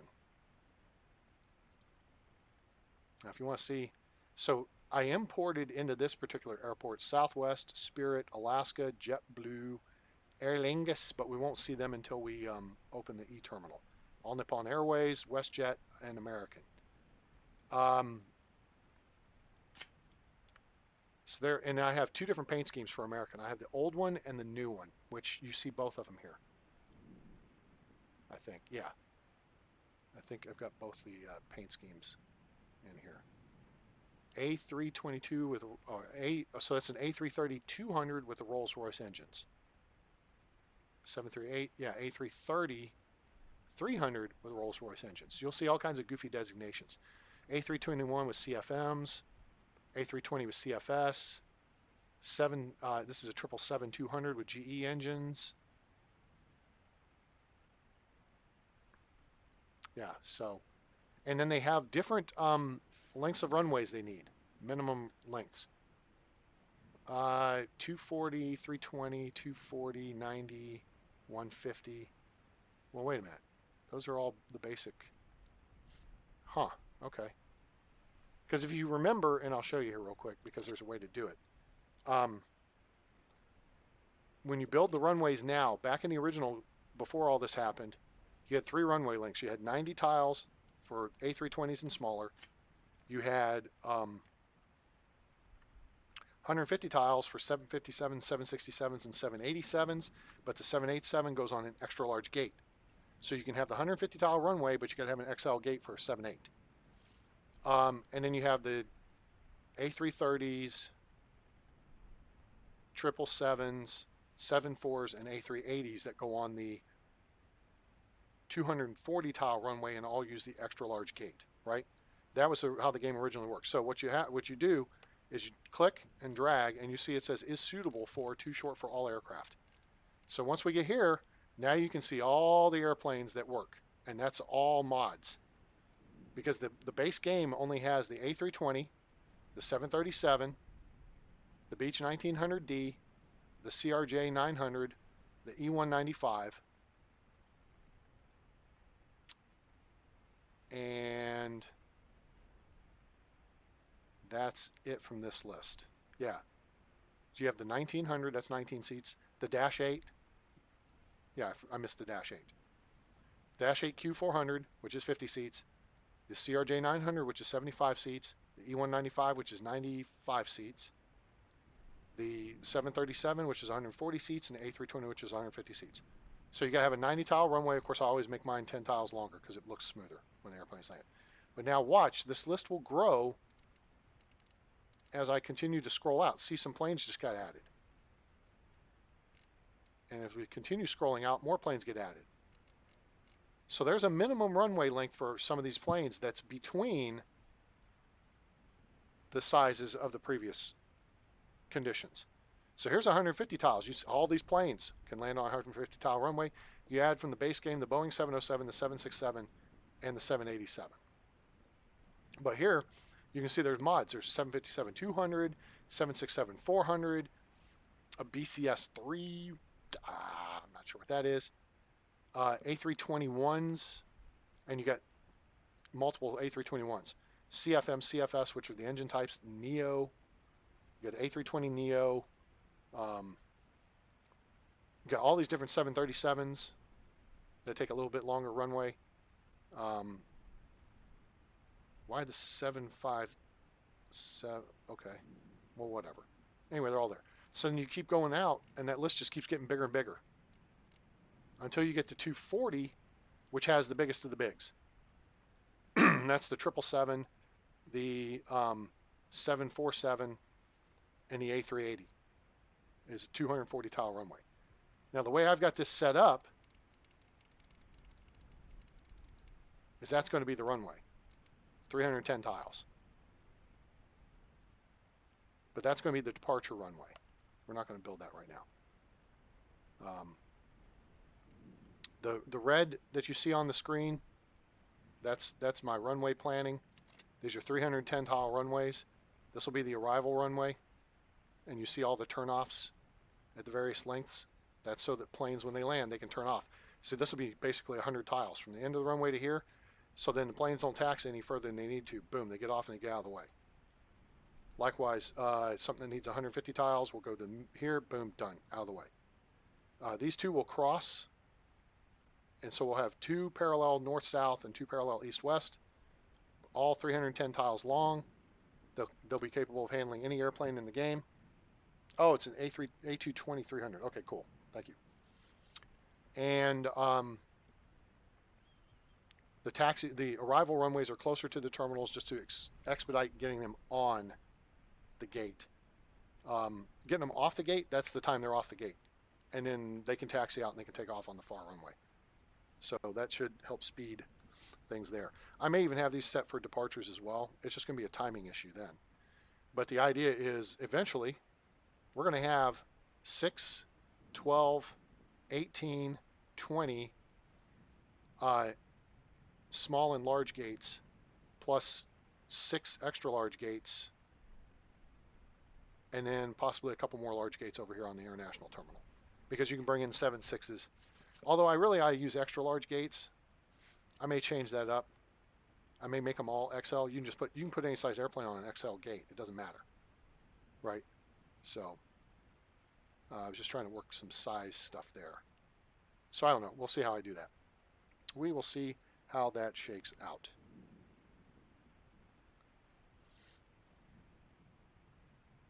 So, all right. Let's see here.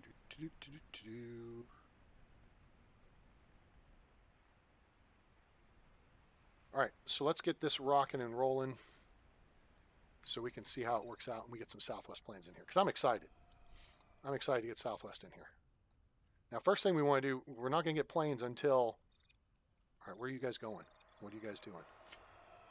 Oh, they're stocking stuff. Okay, cool. So the stock stuff just arrived. That's all getting stocked. See how easy it was there? They just went through the doors. Boom. They're delivering more stock to the store. So everything's getting stocked up. Click to rename your store.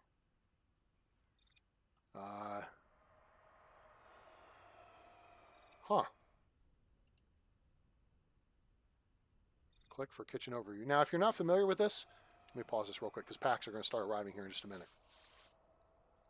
Oh, wait. Now, notice you don't see any ticketing kiosks. You know what? We're going to put some in. Let me insta-build this because okay, I forgot I've still got insta-build on. Let me do the way I've got it, because I've got them upstairs, but I don't want people freaking out. They should go upstairs, though. All right, so there. Oh, that's 5 tiles wide? Crap. That's okay. Let's just do...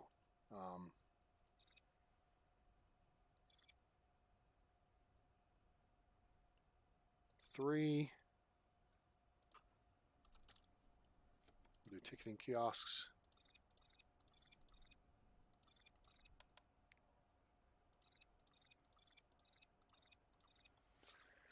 I need some garbage bins. I didn't finish fitting this out very well, did I? And then we need some more plants. Here. Here, put them here and here, put them here and here. You just want to create as much bloom as you can with plants and stuff. We'll put garbage bins there and there. That will block that. I won't block it. Put over here. One there. There. And then let's go back to plants here real quick. And we'll put one in the corner there. There's a staff door up there, so we're not going to block that. We'll put one there instead.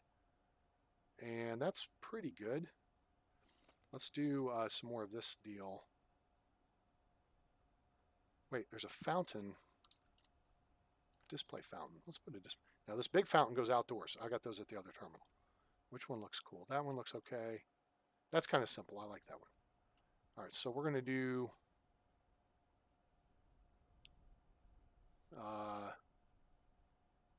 yeah, lots of room in here. Let's take advantage of that. So fountain, there's a planter with fountain too. That's a mod. Plant, we could do plants either side, or we could do the fountain either side of the plant, the big planter.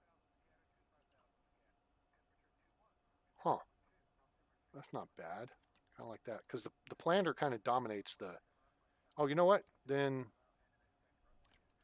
let's do this instead. Let's do these. All right, now let's do some more bench. Let's do some benches. Place for people to sit. And 4 and 2, 4 and 2. Yeah, that's fine. No.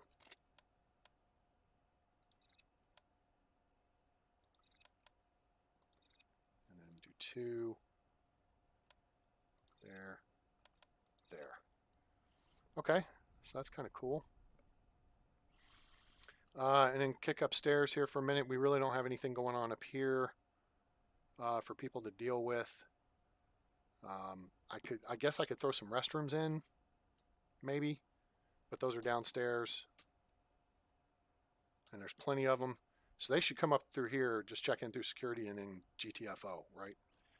I don't want to give them a whole lot of reason to sit around, but we'll put a couple sets of benches in here, I guess.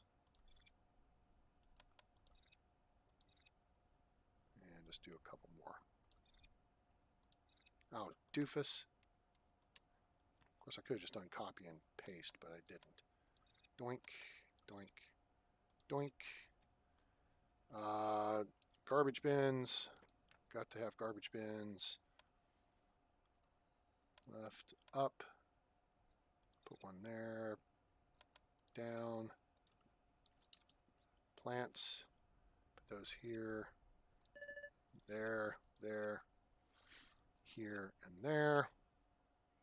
Put some here. Put one in the corner. That's kind of tight. I don't want that. That's going to be busy traffic-wise. Put that there. Yeah, I want to leave as much open space as possible. We'll put this here, and then we're going to put in info, two-way PA speaker like that. And we'll need to tie that into the electrical, which will be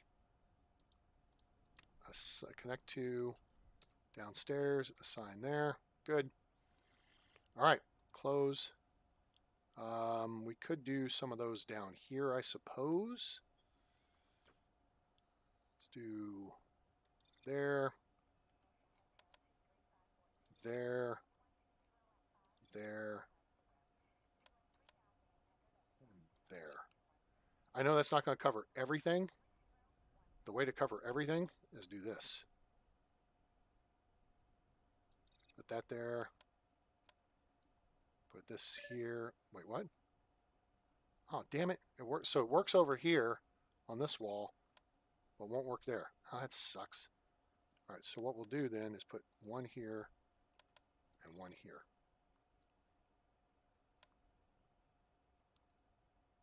Put one there. Put one there. So we have some options we can play around with there a little bit. All right, so now we just got to tie. Let's turn that off. Turn this. Let's connect to assign, assign, assign. He's full up. I still got a couple more to do. So we got, oh, turn it back on.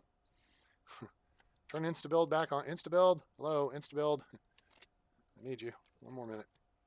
All right, we've filled up this guy so he can close.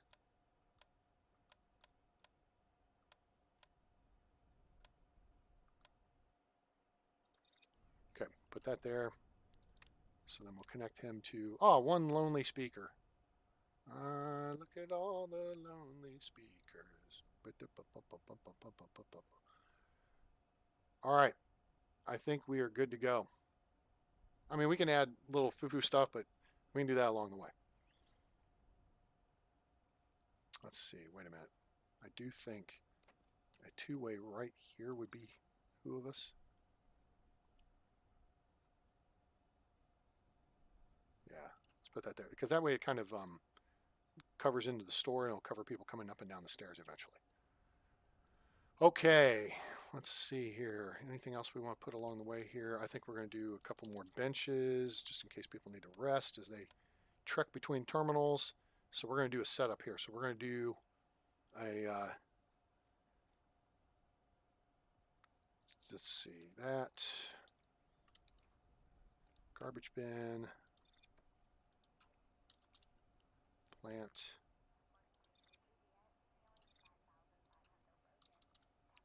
info board.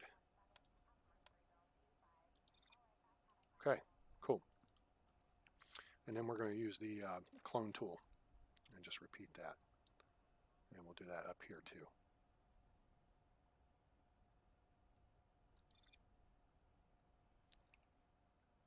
Sweet. All right, that's good to go. I think we are ready. That wall's taken out. We can just fill in the tile. That's tile 14, or floor 14, excuse me. Bloop. That's done. Anything else you guys see that looks like it's missing or needs to be addressed here before we go live? And notice you are able to put a staff door between a ticket desk and the wall. Excuse me. So that was cool. I like it, because that's just a nice little detail there. I think trying to make these look as realistic as possible, and I kept it a little tight here, which in theory takes up the space where a person would stand, as opposed to up here at the top, where I created a little more space. But yeah. Oh, you know what? So we can put in those info boards. These guys, the new ones. Let's put them this way. Boom. And we'll put it this way. Boom. Sweet. All right, let's go upstairs. We don't really have a lot of info going up here. So, you know what we'll do? We'll take out ticket kiosk. We'll put one of these in, because we just put a bunch of ticket kiosks downstairs. So we'll take out the middle guy. Put one of these in. Boop, boop, boop. Boom.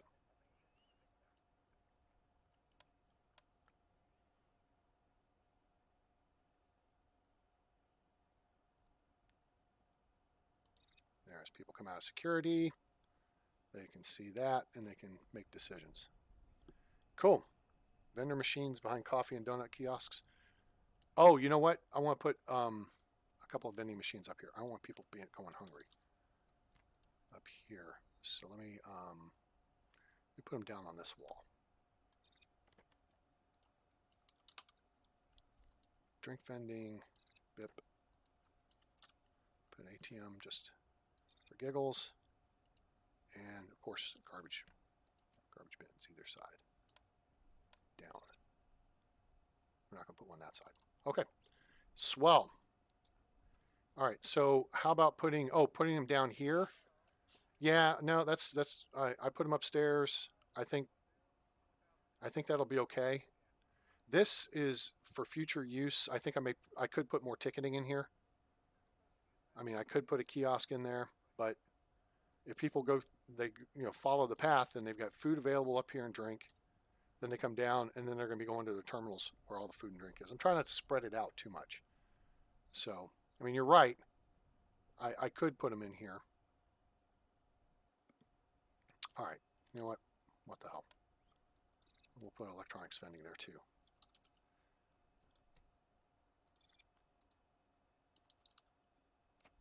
Food, drink, electronics. There. Plant in the middle. Garbage bin on the end. Rotate. There we go. All right. Coolio. I think we're good.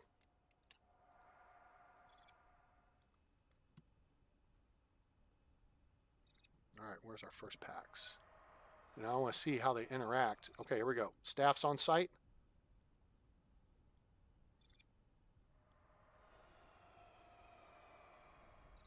And okay, so packs are showing up here. We know that's going to work. Let's check down here. People are flowing through security. This is good. They're going to the store. They're going shopping. They're buying drinks. They're buying stuffs. Man, it's like we knew what we was doing. And this is how you stack your shiz right there. So you put ticketing on the first floor, security on the second floor. And if you really want to get big in a small space, all right, what you do is do this setup here. And I'm just talking about this portion here. If you want to maximize your terminal setup, okay, you do baggage claim on the first floor, ticketing on the second floor, security on the third floor, then drop them back down to the second floor for large gates. Of course, that means you have to build all that out, but you could split it too. You could do a split terminal like we have with, oh, there's our first Southwest bird. Woo!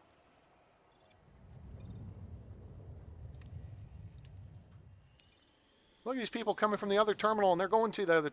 What the hell? Go to the bathroom here, dumb shits. Or here. Good Lord. Okay, here we go. Everybody's on their way.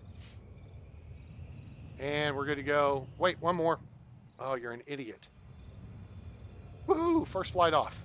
Yay, Southwest. Here comes our next plane. That's awesome. Oh, look at it. The lovebirds. That makes me happy. Oh, and look, it's got the winglets, too, and it's painted on the winglets. Now I just got to get the other Southwest paint schemes, because there's a couple of them. There's actually 3, I think you'll see. There's the desert scheme, which is rare. There's one that's similar to this, that's blue, but then the orange and red on the tail are reversed. So... we may need to up our staffing here at the dessert kiosk. Where are we? We're in open hours. Okay, so here we go. Now we make adjustments. So what we're going to do is... Wait, let's see the bar. Bar may need more... Oh, God, everybody needs more staffing. Okay, so we need 1, 2, 3, 4 more staff. Or retail workers. We'll hire them. Set the schedules. Go to retail workers, except we have an autosave. Retail workers. Okay. And then open hours, we're going to make 2, 2, 2, and 2. I was going to put one more on the... I think the bar's okay, but what the hell? What the hell? Whoa, I'm thinking, what the hell? Oh, we don't have anybody here. Yikes. Hire somebody else. That should be early AM, should have someone on there. And then we'll even run them late. Nope, gotta hit here. Pre-AM. I've got them on there pre-AM. Early AM, closed, 0.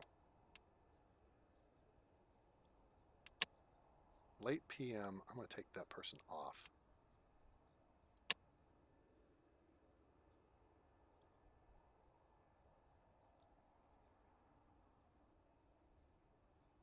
Got one over here.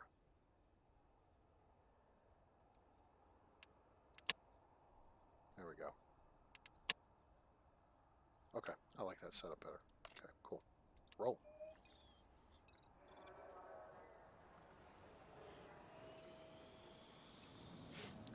Laneyville Air is boarding. Sweet, everybody's boarded. I just want to watch the Southwest planes. 737-800W.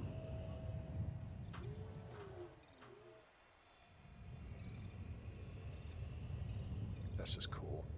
That's just cool. Oh, geez, I cracked myself up. Look at all the traffic, people going back and forth between the gates. Now, that should be connecting flights. But, I don't know. We could click on a flight and probably say, highlight the passengers. Yep, they're coming from down here. Now, people are running back and forth here, which is kind of silly. But they should be staying in the secure area to do what they need to do. Where's our next southwest bird? There it is. It's getting fuel. $20,000 worth of fuel. Cha-ching. How's our fuel looking? Oh, we got plenty. Hopefully that price will come down a little bit. Oh, you know what? I know why we got plenty. Ha! Because I finally said, screw it, turn set recurring order on.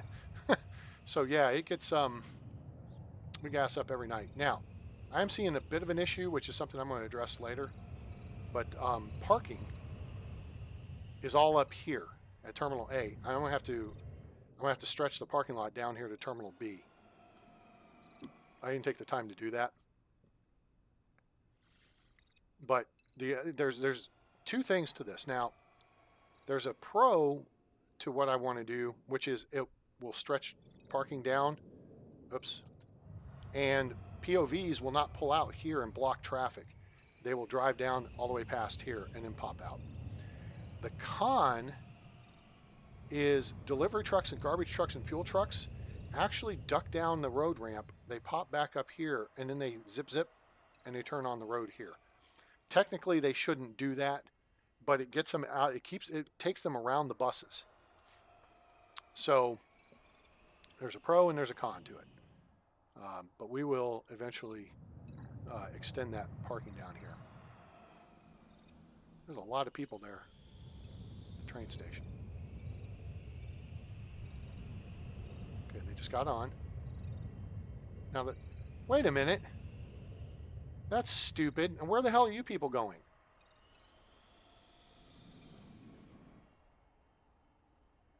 All right. Oh, Jesus H. Christ.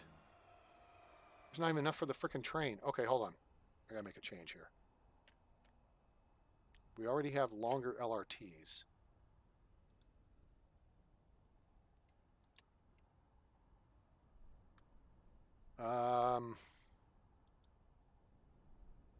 No, every 15 minutes. Because apparently, from what I'm seeing, let me see how that garbage looks. Wait, what's our capacity? 80 of 160, we're almost done with the day. Oh, that's good. And once a day pickup will be fine. What I'm seeing happen is people are coming out of the B terminal, the C terminal, excuse me, and they're going up to this LRT platform. And that doesn't make sense to me. Why they would do that. Now, if you want to do that, I guess that's okay. I guess I could just facilitate that by insta-building a sidewalk for you. But that's on you. I don't think they should be able to get off the LRT platform that way.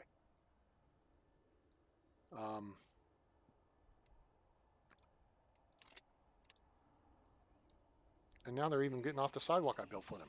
Really, people? I spent all that money building you a sidewalk. What it looks like happens is the LRTs are separate. One stops at one, but then doesn't stop at the other. And that's dumb. The devs need to... I don't know. The devs are going to have to work on that. I don't know if there's going to be an easy fix to it, but I'm going to point it out to them. Ouch. And that is that the LRT should stop at both platforms. PAX should get off at the platform that serves the terminal that they need to go to. If their flight's out of Terminal A, they should get off at the platform serving Terminal A.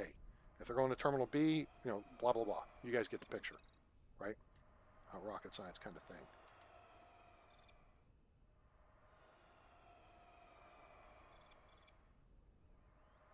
All right, there goes the garbage truck. But yeah, if you can get vehicles out of the way of those buses, that seems to be a big help. Now, that's why I switched to the every 15 minutes, because that means a train will hit each platform twice an hour instead of just once an hour, which is the way it was happening because I didn't understand how it worked. Now I understand how it works. Okay, cool. We didn't get perfect ops. We'll look at that in a minute. We lost $30,000, but that was because we did a crap ton of, I mean, we made 46 grand on fuel. Materials. We do a whole lot of construction. So we don't do construction, we'll be okay. We haven't added a whole lot of flights. See, people are coming all the way over here to go to the vending machines. They're coming over from Terminal A to go to the vending machines. Can I click on this and then...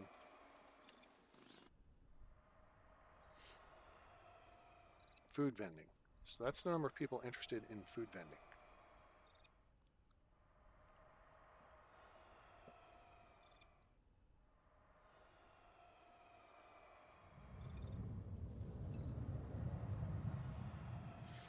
Pause. All right. I see we are going to need to increase the numbers over here again. Retail workers. Okay. What time of day are we? We're 5:44. We're going to open the store for early AM with one person.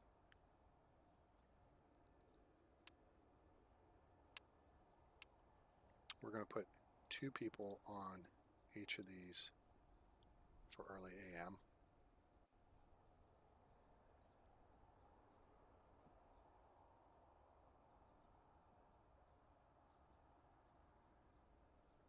And then open time.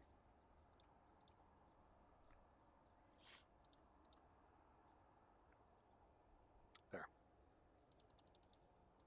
Okay. It's weird how that system, when I think about that system, it's weird thinking, well, how many people do you have available to work all these jobs? And I think of it from a shift perspective, but the game doesn't.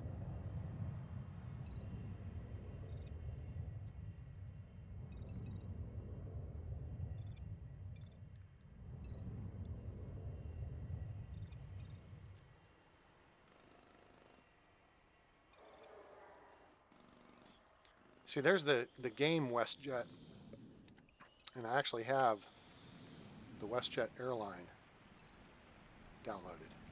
What are they offering us? Oh, they got a Dash 8 and 707s. We don't want a 707. I don't want a Dash 8 either, for that matter. Let's see what American's offering us. Big Birds. Oh, there's a 738. There's an A320 CFS.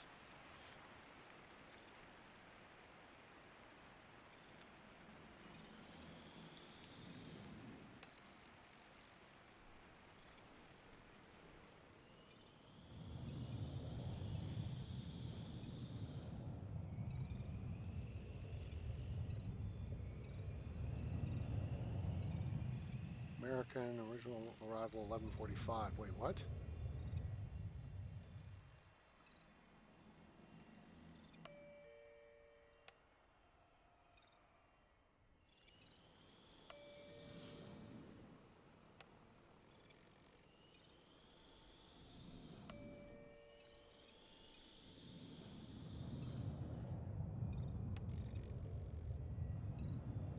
There we go.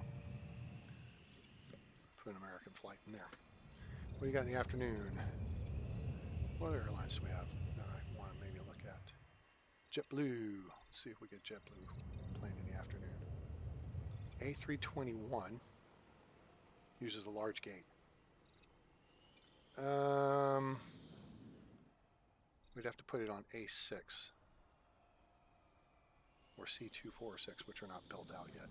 So let's look at the A320 in the afternoon.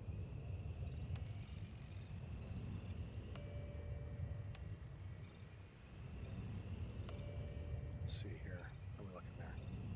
That looks pretty spiffy. Hey, Justin Lee, welcome aboard. How are you? Yeah, it's there's issues with the pathfinding. So I'm not sure. I'm not a programmer and I don't play one on TV, so so yeah, they go down here and then they're walking back up here. It makes no sense. But yeah, they're walking from the south one to the north one instead of just getting on at the south one. And I don't understand what the, you know, and then they walk to the south one to cross over and go back up to the A terminal. That doesn't make any sense. I don't know. I have not looked at negotiations for anything yet. All I know is Screw negotiations. The smart thing to do is just build a bunch of little offices and put sales reps in them, and they will bring you people. They'll put butts in seats. The more you have, the better off you are. Your rating, with the airlines will be much better. If we look at the stock airlines, I've got 3 reps for SparkJet, and they're 100%.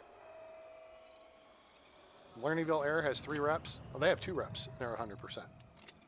Atlantic, 2 reps, they're at 100%. So, Union Air has 2. I think it's Pacific and Aerotime. Both Aerotime has 2. Pacific has 2. But then I also have a couple of the admin types, like the COO, set for those airlines as well. That's right. Yeah. Seriously, yes. I don't see the point in that.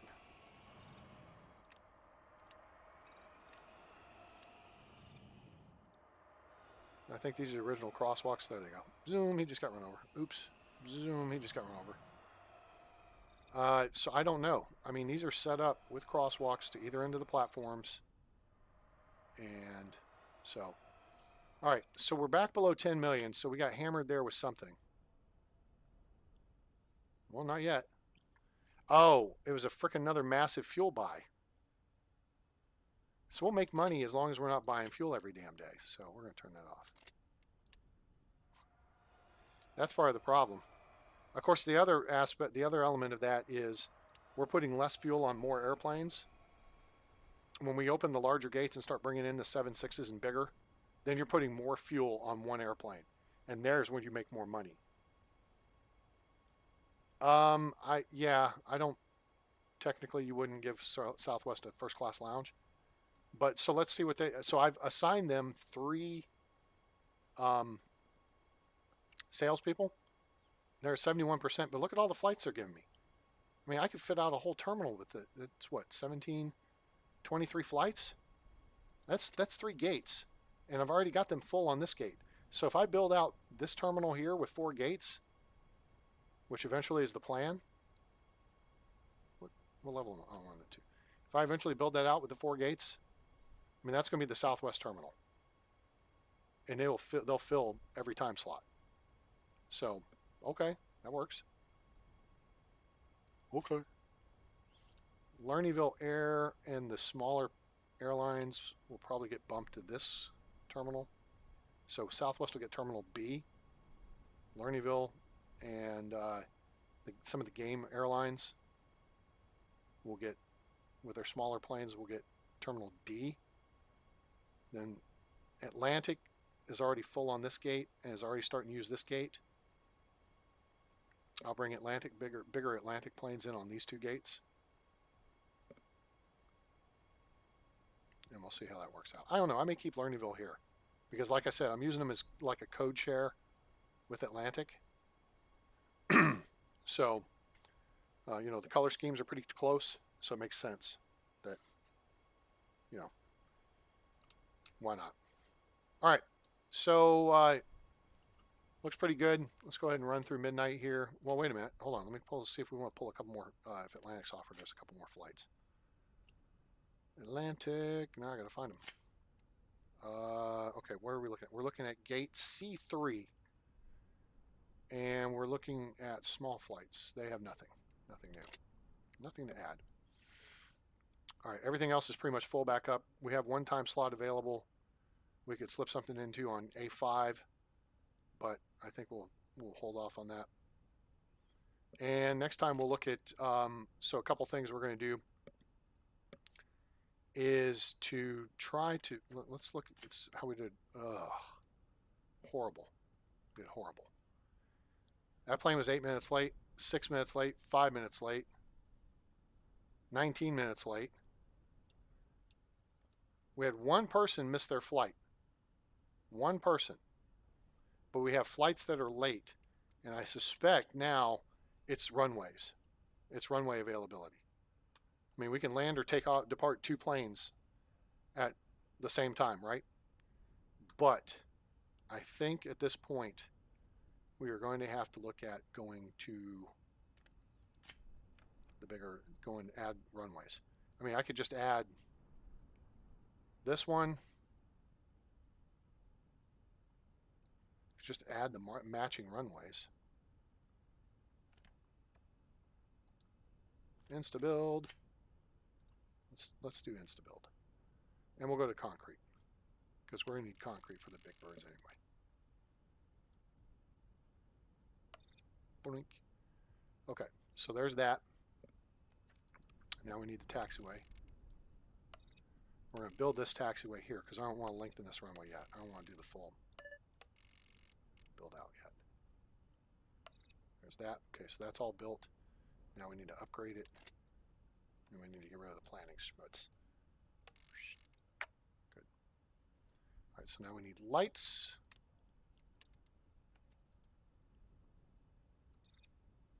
And we need ILS. And we're not going to use PAPI on that runway because that's going to be a departure runway. So technically we don't need ILS on it either, but it increases the use of the runway to 20 knots in crosswind. Okay, so that one's good to go. Oh, wait, no, we'll do that in a second. Okay, so over here, we're going to do the same thing. We're just going to match up over here. We'll do the concrete runway to here. We'll do taxiway, and we'll get rid of this taxiway eventually, because this one doesn't serve our purposes. There. Planning. Goodbye to you. Goodbye to you. Goodbye to you. Alright, there's that. Upgrade this guy.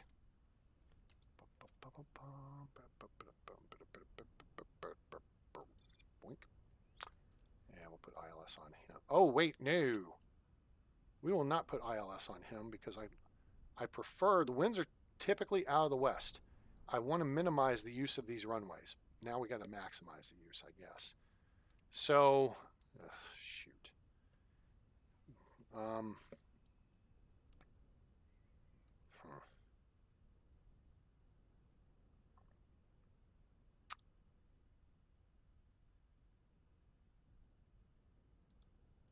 So now it's getting buggy. See, because now I can't highlight the runway. I can't click on the runway. For some reason, I can't click on the runway. It's stupid.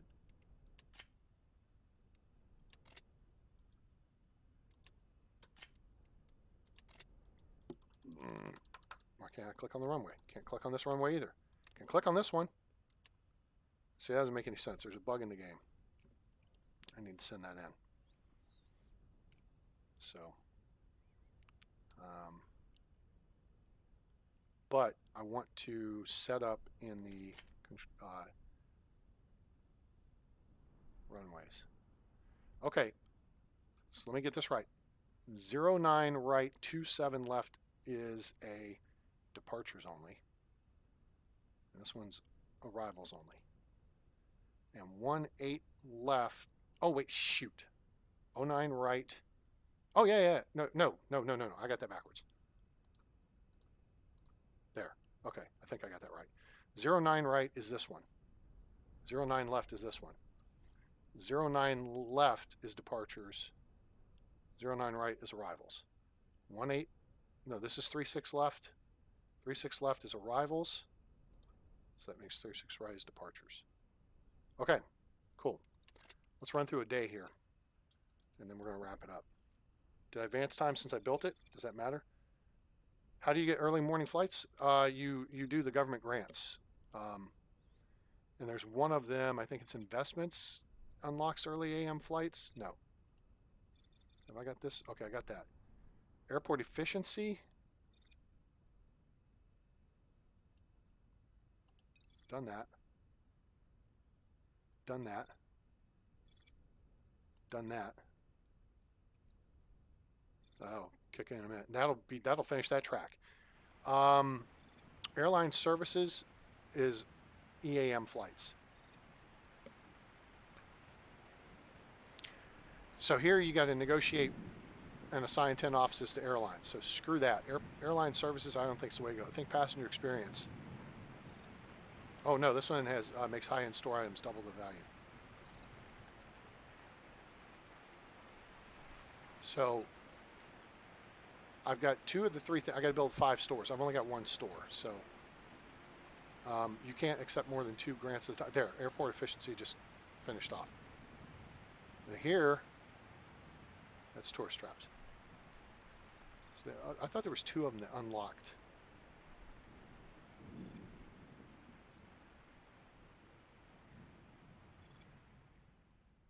Yeah, so I've just got to negotiate, assign offices to 10 airlines. I've already assigned 10 offices, although they're sales reps, they're not specific. I think what you can do is then assign airline exclusivity sales rep office. And yeah, see, size in cells, open space cells. I mean, there's all kinds of BS to it. So you got to, put them out where there's windows and whatever and blah, blah, blah. Now, it doesn't say windows to the outside. Like here, window view floor 2, 0%. It's on the 2nd floor. What more could you want than a 2nd floor window view? Okay, see, window view floor 2, 75%. Now, let's see if we can screw with the system. What if you put them in a fishbowl? Give it a minute here to think about it. Now let's click on it. Window view floor 2 still 75%. Hasn't changed. So they might well have thought that one through.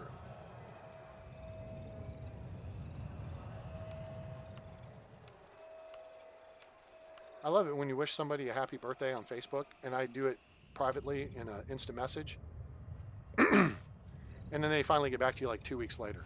It's like, what was the point? Does a newsstand count as a store? I do not think so, but I could be wrong. That was just goofy. I mean, seriously, you guys.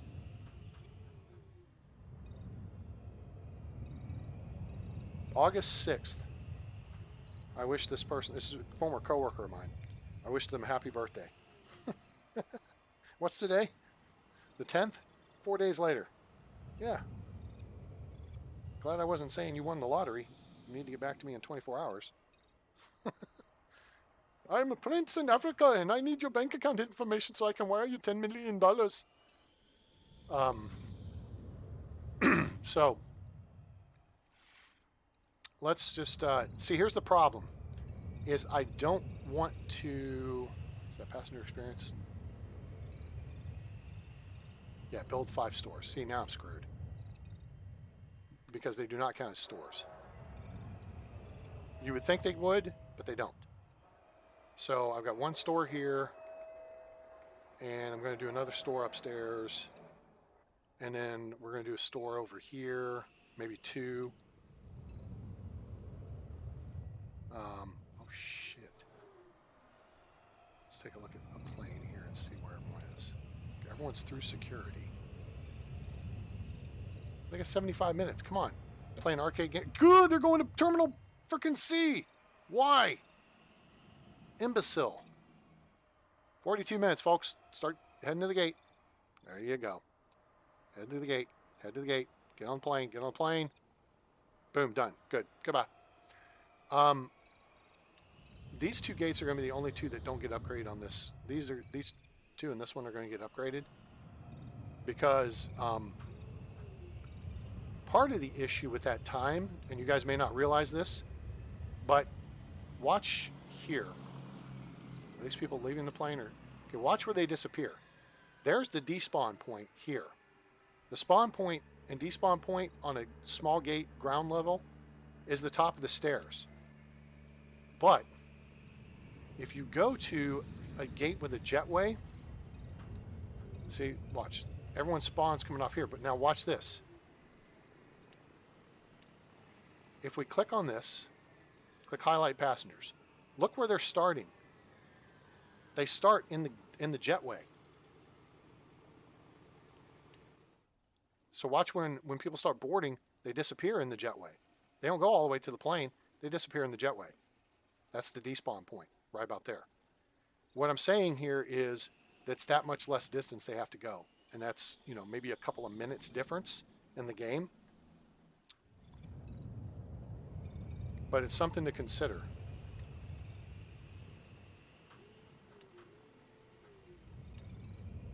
So,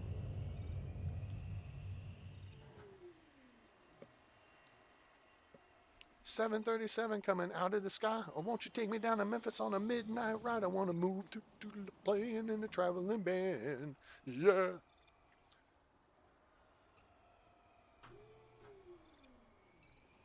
And here they're not even looking like they're walking up the stairs. That's okay, because it's a Southwest airplane. We don't care. Shh. It's all good. Now the question is, we're going to make some money here. Our airline satisfaction has dropped off to 90%. That is disturbing. Because it was 94.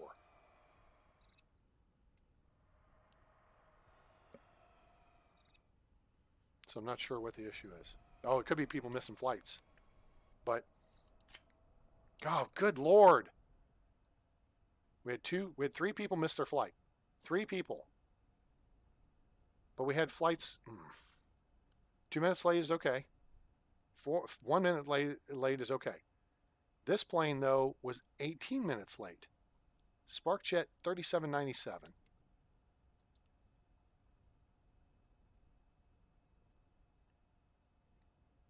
It was 14 minutes. No. Jesus. It was 44 minutes late yesterday. Why is that plane so late off the gate? A6. We're going to have to watch that. That's this gate here. So that's our I'm going to have to figure that out because that's BS. Why did the plane sit on the gate 44 minutes late? Now, if it had a, maintenance issue, that I could understand, but that's not a part of the game. So, anyway, well, I look at the clock 1 minute and I look at the clock the next minute and it's 20 minutes later. So, guys, I hope you enjoyed this episode of SimAirport here on the channel. I'm A-Train. If you enjoyed it, please give us a like. There's 6 or so of you watching. I imagine not all of you have given me a like yet. So, if you would, give us a like. Make sure you're subscribed to the channel and you turn on that bell icon so you know when I'm going live or uploading a video. Where's Flight Crew hanging out? They're just wherever. In the arcade, probably. I don't have any Flight Crew lounges yet. But we still got major modifications to do. A terminal's getting almost completely redone. We're going to upgrade these 3 gates, A2, A4, and A6, to large gates so they're served off the 2nd floor, which needs to be redone. And I may well be moving all these offices up to the 3rd floor. In regards to that, so Flight Crew Lounge will then come along, whenever. That's a thing you negotiate. Well, you don't negotiate. I mean, the airlines like it, but if you don't assign it to them, then, what's the point? So, anyway, hope you enjoyed the show, and hope you'll like, share, and subscribe. Make sure, again, to join us on Discord. Let's see. I do not see a recent deal for Discord where we'll continue the discussion, and you can get help if you need help. We'll discuss the game. You can get help from SimAirport Help, SimAirport Scenarios. If you have a scenario you're working on or want to share, upload it to the workshop and then put the link there and we'll play it. If you want to do some requests for other games, I've got a list. Had planes depart 2 hours late because the flight crew was stuck in the cafe line. Okay, so that's a decision-making issue. And so I will have to look at that. And if it is an issue, then if you had that issue, did you report it as a bug? And that's what you need to do. Make sure you send that in, email it in to bugs@simairport.com and send in your save game file and the JPEG. Preferably if you can highlight where the issue's happening, but if it's clear and evident on the screen, then that's good. So anyway,